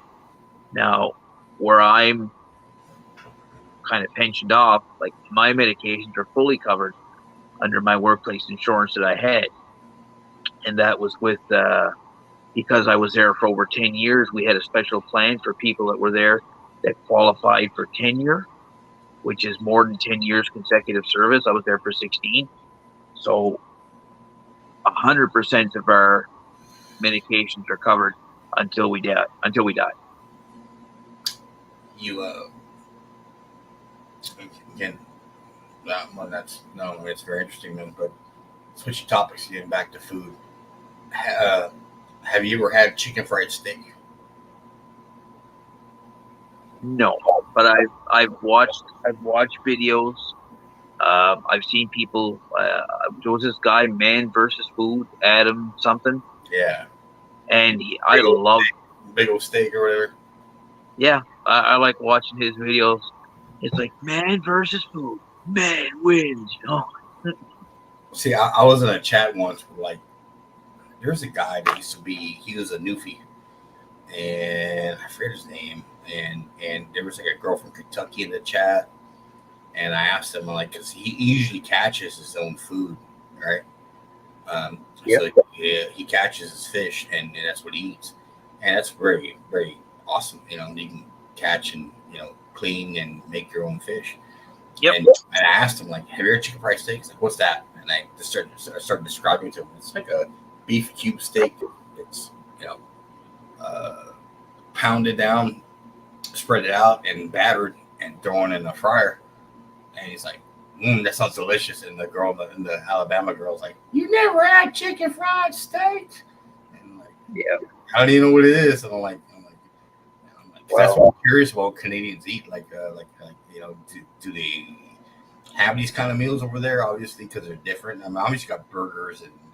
Oh yeah, I'm not going to say that chicken fried steak's not available, but it's not something that we would have had around here. Like where I live along the ocean, seafood's a big thing here. Like seafood, salt fish, like salt cod and potatoes, or fishermen. I love fried shrimp. I'm a big fish. But like I said, it's I guess it's a cultural thing. There's lots of, like, I watch all these videos where they have these crawfish boils and stuff like that. We don't have that here. It's something I'd like to do. Like the big deep fried chicken, southern fried chicken. Like, you watching videos of guys down there, they're really big into chicken fries and stuff. Yeah. Well, let me ask you this, because you're about the same age as me. Growing up, what did your mom make? What was like one of the things you got excited about when your mom cooked? Well, today I ate a piece of her homemade meat pie. That shepherd's pie. No, meat pie, beef pie. It's called an Acadian meat pie. It's like a very thick homemade crust, and traditionally in the maritime provinces here, the Acadian meat pie was usually made with wild meat from the woods, like deer meat, rabbit meat, whatever, combined with beef, and put into a pie and cooked in the oven and whatever. And you'd have to try it, you'd have to see it. But if you actually looked up Acadian meat pie, you'd know exactly what I'm talking about. And with the price of the meat now, it's ridiculous. Well, one of our local bakeries up here, they're renowned for their pie. And to buy a meat pie, I think they start at $80. Good Lord, for I imagine that's like one serving, maybe like serve like 8 people or not 8 people. No, it would be a family thing. It's like a square pan. they're made to order. You can get them round, or you can get them in a rectangle pan, but the pies are probably like that thick, you know. Is, So I is, mean, is there any, because like where I live on, I don't live on the border, but I live about 200 miles, about 150 miles from the border, and we always call Tex-Mex, which is like a Texas Mexican version of food, or the enchiladas and all kinds of other food and picadillo and this and that. Is there any of that over there at all, like Mexican? there's not here, but in Halifax, in the city, there are small specialty places like Lebanese food, Indian food, Greek food, all kinds of little niche restaurants that have serve specialty menus and whatnot. There are some Mexican outfits up there that deal with like the food you speak of.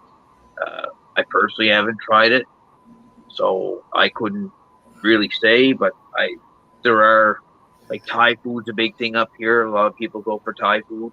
Sushi. I'm not a big sushi guy. I have to be in the mood, and I don't do the raw stuff, so it's not raw. I do like what we call California rolls. Mm-hmm.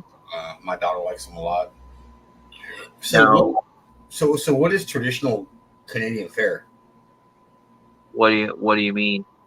as far as food? Like say you were invited me to your house, and we're gonna sit down for dinner, and we're gonna eat traditional Canadian food. What's gonna be served? Well, could be a number. I'm not trying to put you on the spot. I'm just trying to gather information. It could be a number of things. You could be sitting down and having meat pie with me. You could be sitting down and having homemade, like a garden stew. You could be having fish and potatoes. You could be having homemade beans. You know, like my mother used to make. My grandmother, she used to call her. She used to make her a big giant pot of beans, like it was like beans in her, like a brown molasses sugar sauce. But what made my grandmother's beans a little different, she would put mustard powder in them, and it gave it that little bit of a zing.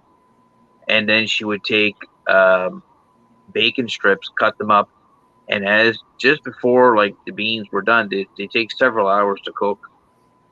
They would add the bacon into the mix, and it would actually cook, and the flavor from the bacon goes into the beans. Really good. Not a lot of spicy food here. Like I said, it's more on the side of it. It's almost a meat and potatoes type. You know, that's what Canadian cuisine is. It's like home cooked stuff, stews, meat, potatoes, fish and potatoes. You know what I mean? Yeah, no, I follow you. I'm interested. That's why I'm asking. Yeah. Because But I mean, I think I asked Gunky once, like say like you're gonna go out, and I think I asked him like you got paid, where are you gonna go eat? You know, and you're like, I don't know, Burger King. I was like, yeah. well, an example this evening, I went to visit my ex and the kids, and the young fella said, if you go in town, could you grab me something, fast food? So I'm like, well, what do you want? And he says McDonald's. So I said, okay, I'll go there. So I went over to Tim Hortons, got myself a tea and a couple of donuts, whatever, and that's all I wanted. So I got him like a Big Mac combo with a large fries and a drink, and that's like $15. So yeah, and here it's that same combo is $10 and still way overpriced because it used to be $6 way back in the day. Yeah. The most expensive takeout up here in my local area is A&W. I like A&W. We have one, but I don't know if you have Long John Silver's. No. And there's a couple of A&Ws that are split down the middle. They have A&W and Long John Silver's in the same building. Mm-hmm. And I like Long John Silver's. It's terrible for your health, but it's delicious. Yeah. Have you ever had it? Long John Silver's? No. It's like fried fish. Oh no, we've got fried fish, all kinds of stuff up here like that. But the actual Long John Silver's. No, like locally. They do these. It's a cornmeal. It's like cornbread that they put like an ice cream scoop, and they fry it, Mhm. and they're called hush puppies. Yep, And I've man, heard. they're freaking delicious, dude. Whenever I go to Long John's, like on payday, and I go and get there, I'm like, all right, give me this, give me that. I want 2 fish and 1 chicken and Mhm. planks, and then I don't want fries. Just load them up with hush puppies. And Yeah, I go to work and share them with people. I've well around here we've got in town. In town, in my local place here, we got one little restaurant. That's it. We got one little gas station. That's it. Um, if I drive into town, there's a McDonald's, there's a Dairy Queen, A&W, Subway, and that's pretty much it for fast food here. There's a Chinese restaurant, the China King. I go there quite a bit. You don't have Wendy's? Not here, but they do in Sydney and they do in New Glasgow, I think, which is another like an hour drive each way. Like where I'm at is a small place, 2,000 people. Everybody knows each other. What's that? Everybody knows each other. Oh yeah, you don't get away. You don't get away with much here. You only have a new car for a week, and somebody knows you got a new car. You know what I mean? Yeah, nah. You, All- so and you know, um, it's one of those places like when a new vehicle comes in the area, it's noticed right away because oh, that guy's not from here. Watch that fella. We know we gotta watch that guy. You know what I mean? Well, I lived in a terrible neighborhood in Laredo, Texas, and it's one of like the hardest criminal neighborhoods you can want to be. You don't want to live in.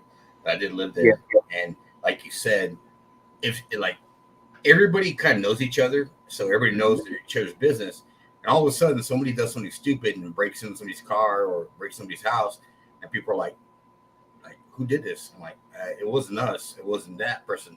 Yeah. It has to be the new guy that doesn't know the rules or the laws that apply this to our little setup. And Yeah. real quick they get picked out and get straightened out real quick.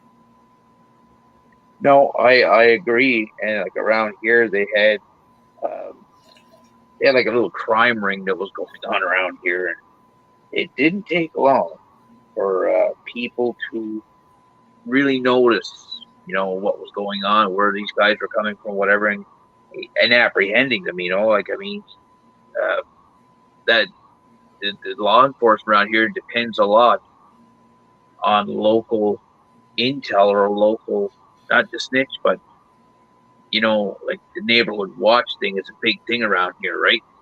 Yeah. And we fuck with the herd, they're gonna buck. Well, you know, it's one of those places like where I'm at. It's one of the worst places for somebody to try and break into something because, like, every house here is a hunter, so it's not advised. You know, it's just the way it is. It's like it's respect, right? Like I remember there was break-ins going on around here. My property here is always locked up. At the time, I had a brand new ATV, snowmobile, whatever, and there was lots of stuff getting stolen, like outboard motors, chainsaws, you name it. You know, these guys were out to make $1. These guys were out, they needed money. So I was at the garage one day where I was working. This was quite some time ago. I was only changing oil and pumping gas, you know, minimum wage job, and I had my new ATV there, and I was just my boss said if I wanted to use the pressure washer and clean it up, he said by all means, what if it's not busy? So I'm here, and I decided to take the pressure washer and give it a clean, and this car pulls up with these young guys. This guy rolls the window down, old beat up Honda Civic, all painted flat black with a roller, and these guys, one guy with a bandana, and another guy with sunglasses, Mr. Sideways hat and everything, you know what I mean? And he says, hey, that's some nice bike. He says, be ashamed if something was to happen to that. He says, I bet you'd be pretty upset. I said, yep. I said, not that I'm the other side, but I said, 2 nice legs you got there. Be ashamed if I had to go there and break them. Never seen them again.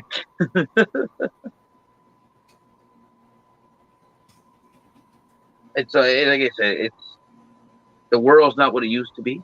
Like people, you couldn't, my dad always gave me this thing that you could leave a $20 bill and dash your car and go the next morning, it was still there. Yeah. You leave a quarter on your dash, your windshield's gone. They'll try to get to it. You know what I mean? And watching the comments, but SKS Hugo, you said you walked into my garage. And if you're going to tell me who you are, I can't remember. What's that? I'm reading comments. This one guy's SKS Hugo saying, "Hey, I walked up to your garage during a live." I'm like, okay, cool, but the only person I can think of is Biker Bob or somebody else. So I don't, and I'm not trying to get in your business, but I don't know who you are unless you elaborate who you are. Because walk into my garage in a chat, the only person I know has done that is dead. Yeah. Well, up here, I had not an altercation, but I had a run-in. I was here one night. My dog's passed now, but she was the kind of dog that the littlest thing bothered her. And somebody was outside trying to break into my shed. Now, this guy, what happened with this fella, he was off of his meds, wandering, and he was looking for a place to sleep. So he was trying to jimmy the lock open on my shed. So I heard all this commotion. I go outside. My car is parked usually about 50 feet from my door. So I walked over the trunk of my car, and I always carried, a small, at the time, Billy Club, whatever. I just kept it in my trunk. So I grabbed it, and I walked to the corner of my house, and I'm just watching, no flashlight, nothing alarming. And here was this guy with the hoodie facing my shed and trying to get in. So I hollered to him. I said, "Hey, buddy, what are you trying to do?" He says, "Oh, I'm looking for my friend." Well, I said, "I can guarantee you he don't live in my shed." Then he brings up, "I lost my medication." I said, "Well, strange that you should say that. I was in there a while ago. I didn't see your medication." I said, "What are you trying to do?" He turns around and he had his hand in his pocket, and I was like, does this guy, has he got anything on him? Has he got a gun? Does he got a knife? Whatever. Now, up here in Canada, where it's a little different from the States, that if I was to go after somebody with, let's say, a gun in my possession, well, I'd get in more trouble. Yeah, I would get in more trouble for having that. And I'd be the guy in handcuffs, and that guy would be putting charges on me for uttering threats and whatnot. So my neighbor overheard a commotion. She had just got off work. She came on her doorstep and she said, "I called the cops." I said, "What did you do that for?" I said, "I was having a." She said, "Well, I didn't know if he was, danger." I said, "Okay, whatever." So the cop shows up, sees me with the Billy thing in my hand, and basically is dropped the weapon. I'm like, "Buddy, I live here. This is my place." He says, "I don't care." I said, No, you don't get it. I said, "He's got his hands in his pocket. Why are you telling me to drop my weapon when he's got his hands in his pocket? Shouldn't that be, you see what I have? What, you don't know what he has?" The cop was all for protecting him, and I was the bad guy. Yep. And that's how it goes up here. So eventually it got straightened out. And then I said, well, this guy tried to break and enter my property. He says, well, we'll remove him from the property. He's a known problem. I said, no, well, that's not good enough for me. I said, he tried to break into my property. I said, you know, I said, if that was me breaking into your property, I said, you'd want to, push things to the extent. I said, trespass, whatever. Basically, the cop told me to mind my business. He was taking care of it from here, and he'd remove him from the property, and he said, have a nice night. So they protected him because he was a known problem wandering around. Well, no, if that had been in a bad place, that guy would have been on the ground with leaking, if you know what I mean. Yeah. I love my Clock wireless security system. And that's what I don't get. Those guys. Yeah. My God, it's funny they don't demonetize your chat. I'm ready to demonetize. I don't give a shit. Yeah, and because I remember when we would chat with the boys up here, they'd always say, oh, don't brandish any guns or whatever; it'll get us in trouble. And we can't mention the word almost that they're saying something. So it kind of takes the fun of it because I like talking about guns and I like showing operations of a gun. Like I like to hold up my Mauser rifle and this is how this works, that's how that works, you know what I mean? And now it's all like they're trying to get rid of that, like it's all this censorship, right? Yeah. So it's kind of crazy. Right on. But that's the scoop, man. It's interesting, like I said, finding out like fair again of food of other people, what they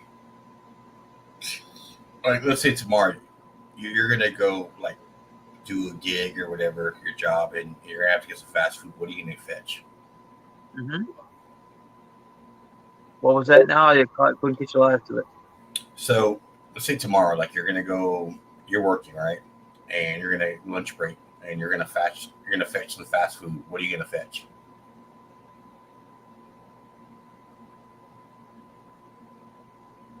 It would be one of those things. It'd be like a last minute. Like you asked me what I would eat. Is that what you said? Yeah. What are you gonna get? Like you're at a job and you're doing your gig, and you get a lunch break, and you're like, okay, I need to go eat something real quick. So I gotta get some fast food. What are you gonna get? Well, we used to get a 30-minute lunch, so it didn't really give you much time to go far. So you had two choices from where I worked. You could go to like the local superstore, which would be like going to, I don't know what you'd have down there, that you'd have a food court within the grocery store that they, you can buy like chicken strips or chicken wings and stuff like that, and taters, and you know what I mean. And you make like a little snack pack up, or you go to McDonald's. But most times the drive-through line was so long, you'd almost be late by the time you get back. So you wouldn't have had time to much eat, unless like me, where I drove truck. Like when I would come back from lunch, they'd have my truck loaded to go. I would just basically toss whatever in the truck that I picked up, and I'd eat it on the road type thing. But generally, that's what I would do.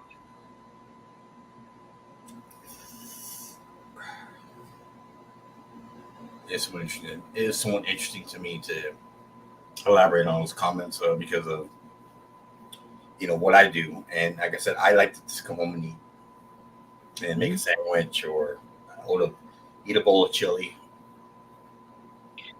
Chili, I like chili. Like our local Tim Hortons. I shouldn't say we don't. That's not a fast food, coffee shop technically, but they do have some sandwiches and some soups and stuff, but it's not really a full menu. They do have a chili there, but it's nothing that you would probably call chili. It's there's like there's beans in it, whatever. There's some hint of peppers, and the meat is minced very small. I'm talking about canned chili. It's like I'm gonna get Wolf chili. Okay. We got Stag chili up here. Yeah, we got wolf chili with beans. I like my chili with beans. So I'll just throw that, throw a couple of other ingredients in there, a little garlic powder, a little onion powder, Yep. little turmeric, and then Yep. throw some cheese at the end of it. Oh, I hear you on that. Like, we've never made any homemade chili here, but I've got a buddy of mine that makes chili. Well, no, what I was talking about, these are canned chili that I throw all those ingredients in just to kind of gin it up a little bit. Like, to Yep. make it better. Oh yeah, you can always add to it. I've done that with like up here you get the Fraser Farms. It's called. It's like meatballs and gravy. So that was you get it. It's a fairly big can. So you dump this in your pot, and you got your meatballs and your gravy. But what I like to do is I'll get these. They're called no yolk egg noodles. Yeah. And I'll boil those, get them nice and cooked up and whatever. Then basically I'll add those to the meatballs and gravy, mush it around, and it makes like a goulash. You know what I mean? I'll throw mushrooms in it, or I've never had goulash. Despite many people told me how basically it's like a an ad lib, whatever you got laying around, just throw it in there. And it's like a mixed mash. There is no right way or wrong way. It's like you said, it's whatever you got around you available that you combine together. And you make like something up. You know what I mean? Yeah. one of the things I like to do, maybe you can relate to this, or ingredients. Are you familiar with cream of chicken Campbell soup? Absolutely. Okay, so you get the cream of chicken, pour it in the pot, right? And then you add a cup and a half of water. And then you bring it to boil. Then you get your top ramen chicken, whatever ramen chicken you have. Pour the packet in there, and I add spices too. I add a little garlic powder, onion powder, a little turmeric, and curry to give us a spice, as well as onion powder, and then let it come to boil. The one thing about this thing, it likes to raise, so you have to watch it when you're boiling it. But then when you're done, like 9 minutes later, you have this ramen, basically casserole, if you will, and it costs you like maybe $1, like $3 to make it, and it's freaking awesome. It's something I want to eat every day, but it's really good. I remember now. I understand there's a lot of sodium in there for people that can't deal with it, but it is a great dish, man. I've been meaning to make that, like a video about that on my YouTube channel. Just they're like, hey, I want to eat on the cheap. Let me show you, like the can of the biggest component is most of the component is a cream of chicken, which is like $1.98, and it used to be like $1.20. So like $1.98. So you throw it in there, bring it to a boil, you throw all your ingredients in there, and leave it for 9 minutes cooking. There you go. Yeah, I like eating that. I like eating Korean mushroom soup too. I tried it the other day, but I don't like mushroom that much, and the mushroom kept getting my teeth. I'm like, oh. And see, the reason I know those recipes because my dad, when I was a kid, he liked to make it with minestrone. He loves minestrone. And he would do the same shit with minestrone, and then my sister would do it with chicken noodle. And then I grew up, and I was like, all right, well, I'm gonna do it with cream of chicken, and same thing, cup and a half of water, plus the can, and the ingredients you desire to put into it, and it's actually a pretty decent meal. That isn't that bad, compared to, again, if you go to a restaurant, they just don't treat you that well. No. There's a lot of people. Have you ever shit on a shingle? Am I what? Have you ever heard of shit on a shingle?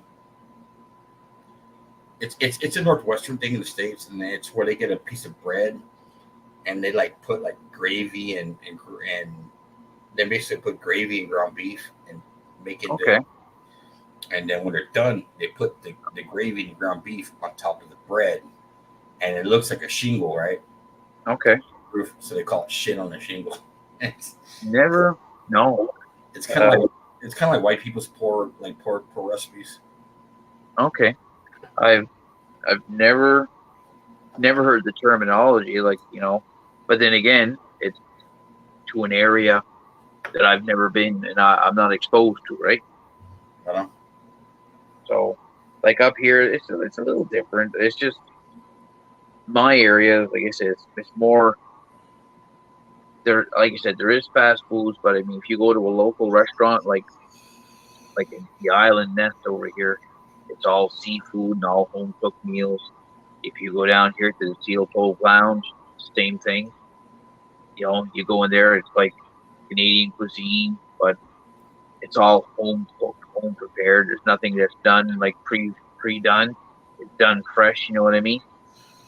Yeah. And so I told my friends at work, I can always sniff out a Canuck in the conversation, and you know why I can do it? Because they just like three words to sniff out a Canuck. They sound like Americans for the most part. They say the word house, and they say the word hoose. My house. What's the other one? Garage. They say garage. Yeah, on the garage. Yep. And the other one is batteries. We call them batteries, and they're batteries. They throw an extra syllable in there. Oh, always. Even where Dad's from in Newfoundland. Yeah. To sit there and listen to those guys talk, unless you're brought up around it, you have not a sweet clue what they're saying. They talk. It's like gibberish, but I mean, there's S's added on to everything. It took me a while to catch on to that thing that you and I think the European nation does too. They don't say the word Z; they say Z. Yep, Z. Because I remember like watching Gun Geek and Sean for the longest time. Like, yeah, I just CZ. I'm like, yep, CZ. And I'm like CZ, and I'm like, okay, CZ rifle. Well, yeah, and you say carbine, we say carbine. Carbine. Yeah, a little bit, yeah. Well, like my friends make fun of me because I say the word instead of saying guitar, I'll say guitar. I'll say, hey, my guitar. I'll say, yep. And then I say my dog, and instead of saying dog, I say my dog, and it's a normal thing when you say my dog, which is like a heavy pronunciation on the A, dog. Like, yep, that's my dog. And they're like, my uncle always would say, get his guitar. My guitar. My guitar, yeah. Yeah, go get my guitar. Yeah, and no, like I said, it's just. How do you guys say roof? Well, some people say roof. Some people say roof. They say rough. Yeah, up the roof, or some.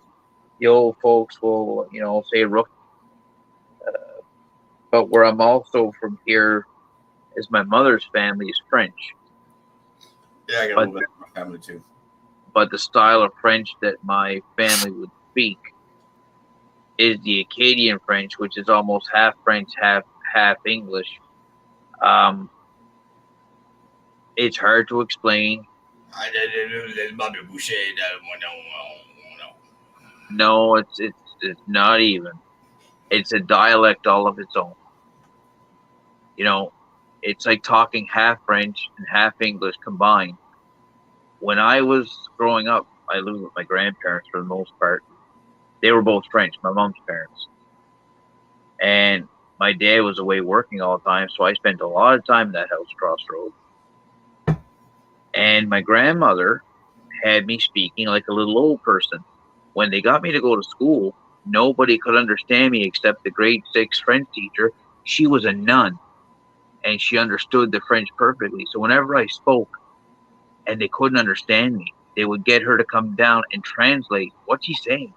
What's she talking about? And some of the old terms I was using hadn't been used around them in their lifetimes. But here's this kid talking like a little old person. And I was like that till I was 11 years old. I couldn't speak English. Real quick. I'll cut you off and let's step away real quick. What's that? Say, I'm not going to cut you off real quick, but let me step away real quick. Yeah, sure, man.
Back, are you?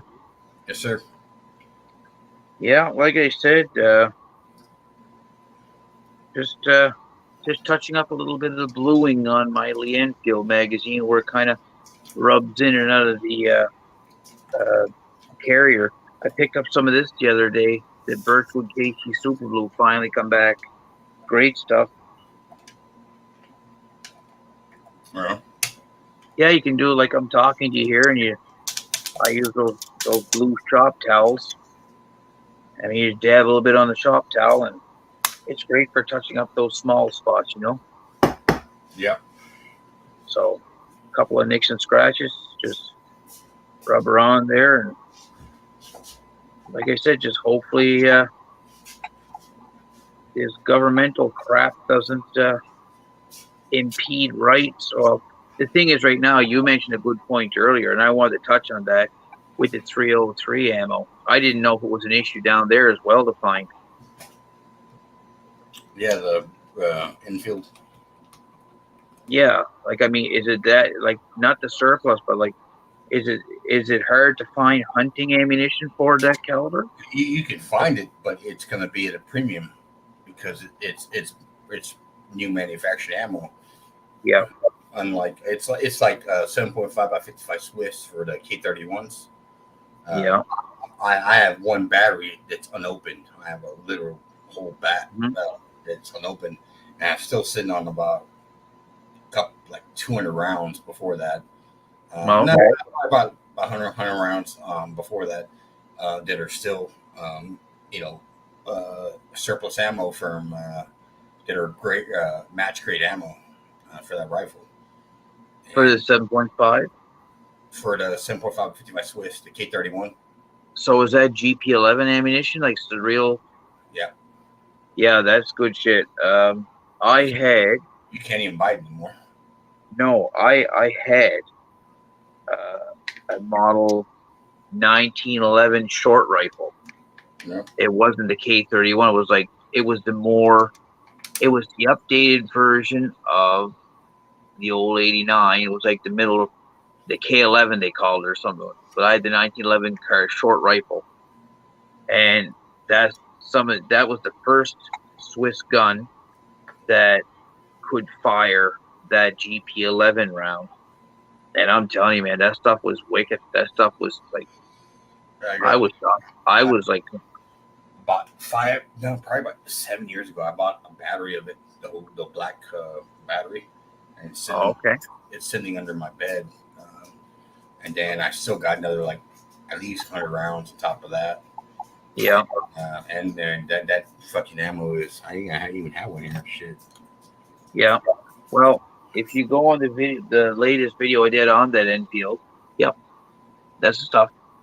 I picked up, like I said, some 1912 uh, nickel bullet 303 stuff. I also picked up 2 full boxes, 48 rounds each, cardboard boxes of 1950 Canadian military stuff, Mark 7. Yeah. And it's cordite charged. It's not even smokeless, but it's cordite. They like spaghetti string powder, I call it. I won't shoot it, but I hand load. I load 2 15-grain bullets and 174s. But another neat thing I picked up was a very old box of Remington 2 15-grain soft point, the old green box, the old Remington Peters. I don't know if you remember seeing those around. I'm not that familiar with the round, but yeah, I trust you.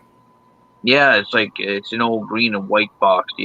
Years ago, like probably it would have been in the 1950s. But I mean, if you've seen the condition of the box, it looks like it was made yesterday. I couldn't believe it. Like some of the stuff you find, the condition's unreal, right? I'm gonna say hi. Oh, hello. What's up, buddy? Hello, Mr. Golden Lad. Oh, he's a blonde lab, actually. Oh, yeah. Yeah. He's a Dudley on top of that. He doesn't have pixel in his nose or his eyes. Oh, okay. My ex just came in possession of a purebred pug. You talk about something that's so ugly it's cute. And they called it Miss Puggles. Oh. But I mean, it is like, you look at a pug, Chinese pug dog, and their face is like flat. Yeah. And it's like, the little girl had asked me, she says, "What's wrong with his face?" I said, "God forgot to give it a nose." I said, "That's all it's got." And the funniest thing was, the little girl thought it was nice to try and feed her some treats, and she put them on the floor. Well, the pug was trying to grab the treat off the floor, and it couldn't because their face is so flat. They couldn't get down to grab it. It was, at the end of it, I just said, put it in your hand, let her eat it out of your hand, right? But it was just funny to watch. My eldest daughter used to have a dog that it was a Chihuahua, a little tiny Chihuahua, but every time it would rest its face, the tongue would stick out like a half an inch out its mouth. And it was just ridiculous. It would make you like laugh your ass off just staring at the dog because the big ass tongue sticking out. And our dog, her name was Betsy, and the dog would see me and like give me shit, and like get all ugly with me, and I give her a little pat on the head and like, hey, cut you recognize who you're dealing with. I'm not my daughter. I'm dealing with that shit. Yeah, get over yourself. I don't care what kind of attitude you got. Yeah, I'm the head here. Yeah. I'm the yeah, I noticed that about a lot of small dogs. Even though they're in the house with a big dog, like that little dog is the boss. I don't care what anybody says. Like I've seen Chihuahuas boss Rottweilers around, Yeah. And I've seen the Rottweiler back away, like this little thing just barking, jumping off its feet, barking, and the Rottweiler just looking his head like this, and backing up, and basically like. Yeah, there's this person on TikTok that it's a big old rot, and they have like some fat rat dog, like a quarter of his size, and that dog's always like raising up and biting him, just fucking tearing into him, and the big dog's like, yeah, get over it, like it's like the big dog knows, like for whatever reason, I'm assuming that, like, yeah, it's not fair to pick on you or to tear you up. Wow, that turned out so nice. Hey, look at that. Yeah, it looks good. Well, it was a bunch of scrape marks, like we in and out of the gun. You know what I mean? So, are there different accents in Canada as far as like? Cause I've seen some.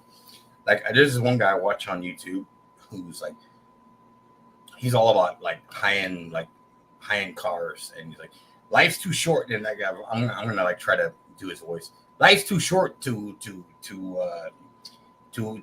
have crappy cars, or and he has and I think he's in the Quebec area where they have that very treble kind of accent, if you will. Life's too short to have crappy cars. Yeah. Um, Trying to think of what that would be, because well, he's all about luxury cars. okay. I may have seen his channel, or if you had a name, if you could like name his channel maybe, or I might know. Let's see if I can find him again. I saw it. I don't really watch a bunch of videos now because he's just like he walks like parking lots of like dealerships and just like complains about cars. Oh, I think I know what you're talking about, but I'm just trying to place his name. Like he'll go to a used car dealership and showcase a car for them. They let him take it for a test drive and stuff like that. Yeah, sometimes. Let me see. Mm-hmm. I saw his video earlier and I was like, yeah, okay. I remember in the States there used to be this car dealership. They used to have a commercial. It was like an infomercial, and it was like called Chopper or Chop. And buddies, chop that car, chop that price. And they had this thing called the Blue Genie. And he would come into the videos, and it was the Blue Genie that was going out in the middle of this giant Dodge parking lot. It was like one of the largest Dodge dealers in the Midwest or something like that. And these guys would actually sell cars like on this infomercial. And this big giant fat guy, they called him Chop, and he would chop the cars. He says, Chop. He said, what's the price on that Ram? He says, 25,000. He says, not good enough. Let's chop it. He says, 20 grand. He says, still not good enough. Let's chop. He said, 12.5. Let's sell it. He said, something like that. It was like a sales pitch, right? Yeah. Yeah. Where's this dude? I saw his video earlier and I was like, ignored it because, like, yeah, I'm like, it's old already. Yeah. Lots, and he goes to basically like dealership parking lots, and it's like starts telling you what cars not to buy and what to buy, and BMWs. Okay, so okay, it could be a few different ones, but I'm not 100. I'm not 100%. There she snapped in. Feels good. So, no, I've been wanting to get out and doing some. Since I had my surgery a few years ago, I had issues, and finally, it's basically I wanted to have the doctor's blessing that with the recoil of anything, I'm not going to hurt myself any more than what I'm already hurt. You know what I mean? Yeah. Because I haven't hunted in 2 years. I never went to the woods at all. So, hoping that this year things are better and I get the opportunity, because I sure wouldn't mind taking that to the woods and bagging a deer with it. But I guess we'll wait and see. Time permits, I guess.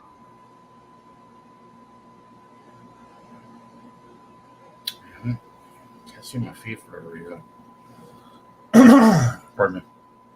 Time flies when we're having fun. Geez, almost 3 a.m. here. It's 12. It's gonna be 1 on my time. Oh, okay. This guy's always in my feed. Okay, Exotic Car Play Place. Never heard of them. That I can tell you. That's one I've never watched per se, but so he's pretty much more of a critic. I'll send you a link in the chat, and you can check him out later. What is it? There's a link in the chat. Oh, Right. somebody wants to join in. No. The link to that guy. Oh, okay. Right on. But he's connected. There's all these kind of like, oh, buy this car, don't buy this car, kind of thing. Like reviews. Yeah, but he always has that really sharp accent when he talks. Like, let me tell you about this car I'm looking at. This car right Okay. here, Yeah. it has a problem. But here's the thing with this problem in the car. Yeah, And, yeah, yeah. and I'm like, okay. Sounds like a typical Quebecer. Yeah, he sounds like a Quebecer, you know? There's another one if you want to watch it too. If you want to hear a really thick accent, Nick's Garage. He deals a lot with old muscle cars, like old Mopars and stuff like that. So like he'll have every Friday night there's a live, and it's called Friday Night at Nick's, and it's basically a bunch of these guys gather around the garage. They'll dyno engines they built and stuff, and look at builds they're doing over the winter and cars they're coming in for work and restorations. But you want to hear him talking. His last name is Panaritis. Nick There, Panaritis. there was Eh? there was a guy he has a channel. It's called Pug Love. And Pug Life. Pug Oh, Life. he's crazy, man. I love watching his videos. He's like Friggin' rights, eh? hardcore And Canadian. yeah, and then they used to go on this thing called Dave's Farm, and he actually jumped a motorhome over this hill. And when the motorhome landed, the floor came up through the body, and he actually crushed 3 vertebrae in his back. But yeah, puglife.com. Well, That's his thing. I saw a video with him where like I guess the RSMCP whatever it was came up to him and he was like just grilling them like, what do you want? You goof. What do you want? You Yeah. goof? And you goof in this. He told this cop, "Oh, I remember this one. They were in the Home Depot parking lot. Yeah, that was it. The cop, yeah, and he goes, look at this goof." He said, "What does he want?" And he comes up, he says, "Is there a problem?" He says, "I heard you shouting." He said, "I can charge you with shouting across the parking lot." And then he like turns around to the camera and he goes, "Are you getting all this? Are you on record or what?" And it's like, "Yeah, I'm recording." Good. He said, "So this goof wants to charge me with screaming across the parking lot or something like that." He said, "Well, that could indicate that there's distress, and I wouldn't know if somebody who needed help or not. There is a charge, distress by shouting or something like, I don't know, something stupid, and it wasn't even true." We'll But see. We'll see see. My interesting part of it was like he's calling him a goof, right? And I'm thinking that, and I have to think that's a strong word, even though in the States it's like you call somebody goof, you call them goofy, like which doesn't mean anything. But I asked several people in chats what a goof means in Canada, and they said one person told me that it represents a child molester kind of or somebody that it's really shady that does crazy yeah, stuff. And then I was like, and then I heard other people say, I don't know where that came from. That doesn't mean anything. yeah. To me, it's like in school, like you goof or you goofball or whatever, you know what I mean, something like that, right? I mean, I've never heard it referred to meaning that, but yeah, he is quite the cat. Like, I mean, those guys push the boundaries of legalities. Like, I mean, jumping appliances with homemade go-karts. They call it the appliance jump. Yeah. You'd have to watch some of his videos. It's just, you know, the Inwood Customs was his business. It's a place in Ontario called Inwood, and small little backcountry place, semi-dirt road, paved road type thing. And they would always the bylaw officers were always on his door for something, whether it was doing stuff to his own building or actually doing these stunts and basically endangering the lives of those in the community, you know what I mean? But he was making a killing off the videos and the views, and it was just crazy, like what he was getting. You know, there was a girl that I mentioned the biker Bob. Biker goes, I know you're talking about Pug Life. Yeah, that guy's crazy.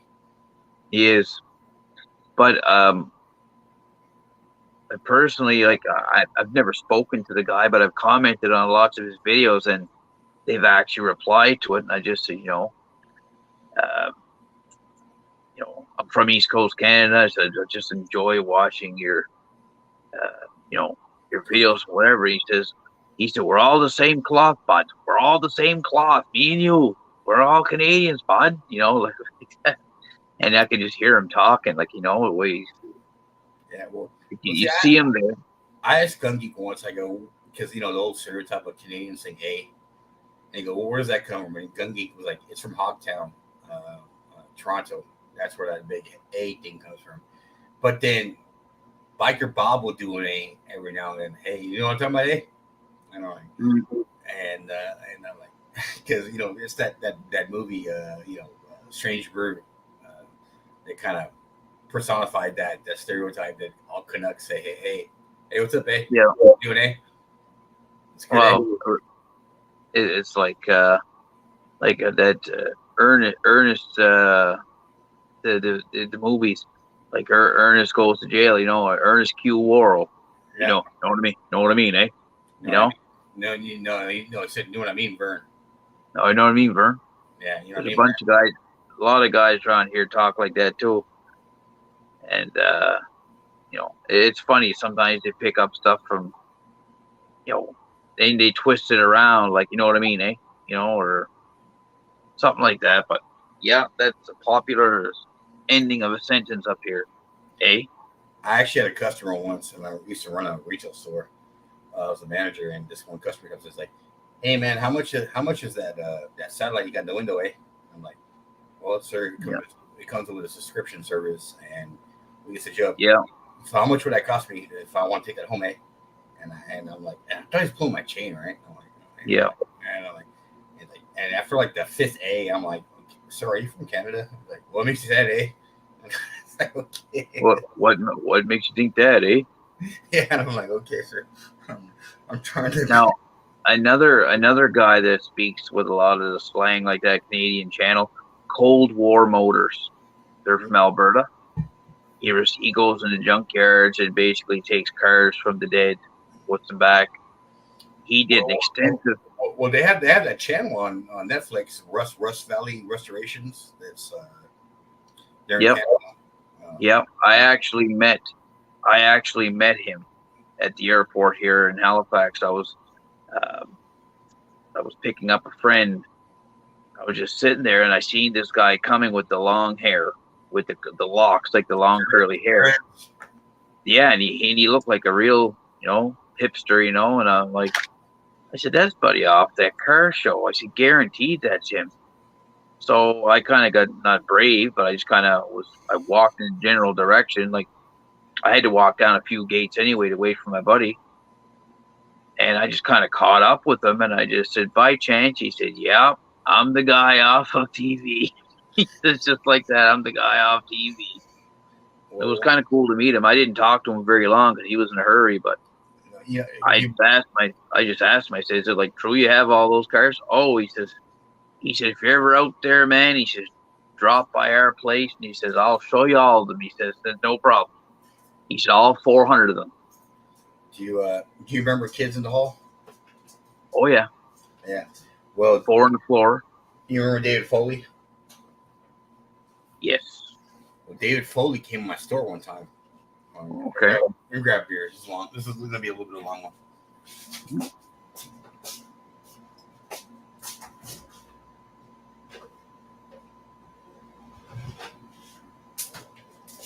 So David Foley comes to my store, and I didn't believe it was him, right? Because he looked unkept. He had like shaggy hair, freckles. Yep. I've never seen freckles on him ever. You know, and on TV. Yeah. And then all my employers were like, "That's different Kids at all." I'm like, "No, it's not him." And they go, "Look, watch this." I go, "Mr. Foley." He turns around. Yes. I'm like, well, I can still remember like the theme song. Yeah. So David Foley and I'm like, I told my employers like, "That's the guy." I go, "It's not him. Watch." I go, "Let me watch." Yeah. Watch this. Mr. Foley. He turns around. Yes. And I'm like, okay, it's actually him. So we start like, you know, back and forth. Like, "Hey, man," I love, because at the time I was really into like that whole SNL Jeopardy spoof that he used to do about, who did the celebrity host on Jeopardy, when they make fun of him, like Sean Connery and so on. It has to be, he's like, actually was on Celebrity Jeopardy. And that poor charity lost a shitload of money because I did horrible. And we were talking. Yeah. He was so cool, man. He was in town because his girlfriend was playing for an orchestra in San Antonio, and he was just kind of, looking for some goods on the back end of it. And I'm like, we can't help you, but I can show you where to go. And he was just so cool. He was so amicable and so nice, and it's really cool talking to him. And I'm thinking about it, and that's what people like. I mean, because you either knew who they are, or you didn't. Where the kids are all kind of people, and it was a generation thing, I guess if you will. And like when they would all dress like women and stuff like that, and it was just funny as shit, man. I mean, Yeah. I'm shooting. I'm shooting your head. I'm shooting your head. Yeah. And it was cool, man, to meet someone like that. He's on the level, Yeah, the only kind of celebrities I remember meeting, we have a place here. It's called the Irving Big Stop. It's like a truck stop. Yeah. So we were there one evening. We were eating in the restaurant there. Great food. We were going out to our cars, and these two big tour buses came in. And one went directly to the diesel pumps, and the other one just stopped, and all the lights came on inside. But it wasn't like a regular tour bus. This was like, like something like, let's say, a rock star would have, you know what I mean? But what it was WWF wrestlers. They were going to a show in Sydney. So we're here getting into our cars, and I said, I wonder who's in that bus, They're all getting out. And here I seen these guys get out, and I started looking at them. I'm like, those guys aren't small. They're at first I said, well, they gotta be like baseball players or something huge, big. Some of these guys were big and beefy. So I said, I'm gonna get nosy. So my buddy and I, we're two fair-sized fellas at the time. We walked across the parking lot. We just wanted to be nosy, and there was a security guard outside the bus. He says, he says, sir, he says, I have to ask you to keep your distance. He says, celebrities here, and he says, whatever. He said, we're just stopping for a rest stop, so if you wouldn't mind, there's no autographs, no nothing. And he still didn't even tell us who it was. I said, nice bus, pal. So I went to go turn around, and out of the corner of my eye, this big giant guy, I mean, like 7-footer, gets out of the bus. It was Giant Gonzalez. And I'm like, holy, you know what? Yeah. And then there was like 3 more wrestlers that came out. I forget who, they weren't that well known, but anyway, when he was walking across the parking lot, we waved to him, and I never seen a hand so big in my life. I mean, if that thing ever hit you, that would like decapitate you from the, I couldn't believe the actual size. Like you see him on TV, but just to see the overall size of him when he was walking across the parking lot, I'm like, holy, who needs security? And look at the size of this guy. You probably pick up the bus. Well, do you remember that wrestler, The Edge? Yep. Edge. Well, he came in to like one of the local radio stations in San Antonio, and they're like, and they had this one guy. They call him Nard. His name is Nathan, but they call him Nard because he's he's legally retarded, so by his mental capacity. But he was part of the show, and they asked Edge to chop him across the chest, do a chop, and they lit Nard up, and Nard's like, oh, he's like screaming like a woman, dude. When he lit him up, he just gave him one good chop, like, yeah, give Nard a chop, Oh! We used to have local It was called Atlantic Grand Prix Wrestling. A weird kid used to come up to the arena here, and there was some of these wrestlers back then. It wasn't as played out as it is now. So some of these guys would actually hit. And there was one fella, used to call him Killer Carl. Well, he had this chop, like you say, and then he had this chop to the throat that he would do. So we were sitting close to the ring, and it was a cage match. And he was against this guy called the Cuban Assassin. So anyway, this guy come out. He almost like he had like the Cuban military look. You know what I mean? The green pants, the cargo pants, and the hat, and the long hair and whatever. So this Killer Carl, he was actually a truck driver from New Brunswick, but he played a wrestler from Mannheim, Germany, Killer Carl Krupp. So anyway, match starts, and they're like throwing each other around, a couple of body slams, a couple of punches, a couple of kicks, whatever. And then I don't know if he meant it, but when he came up with the chop to his throat, he didn't get him down low.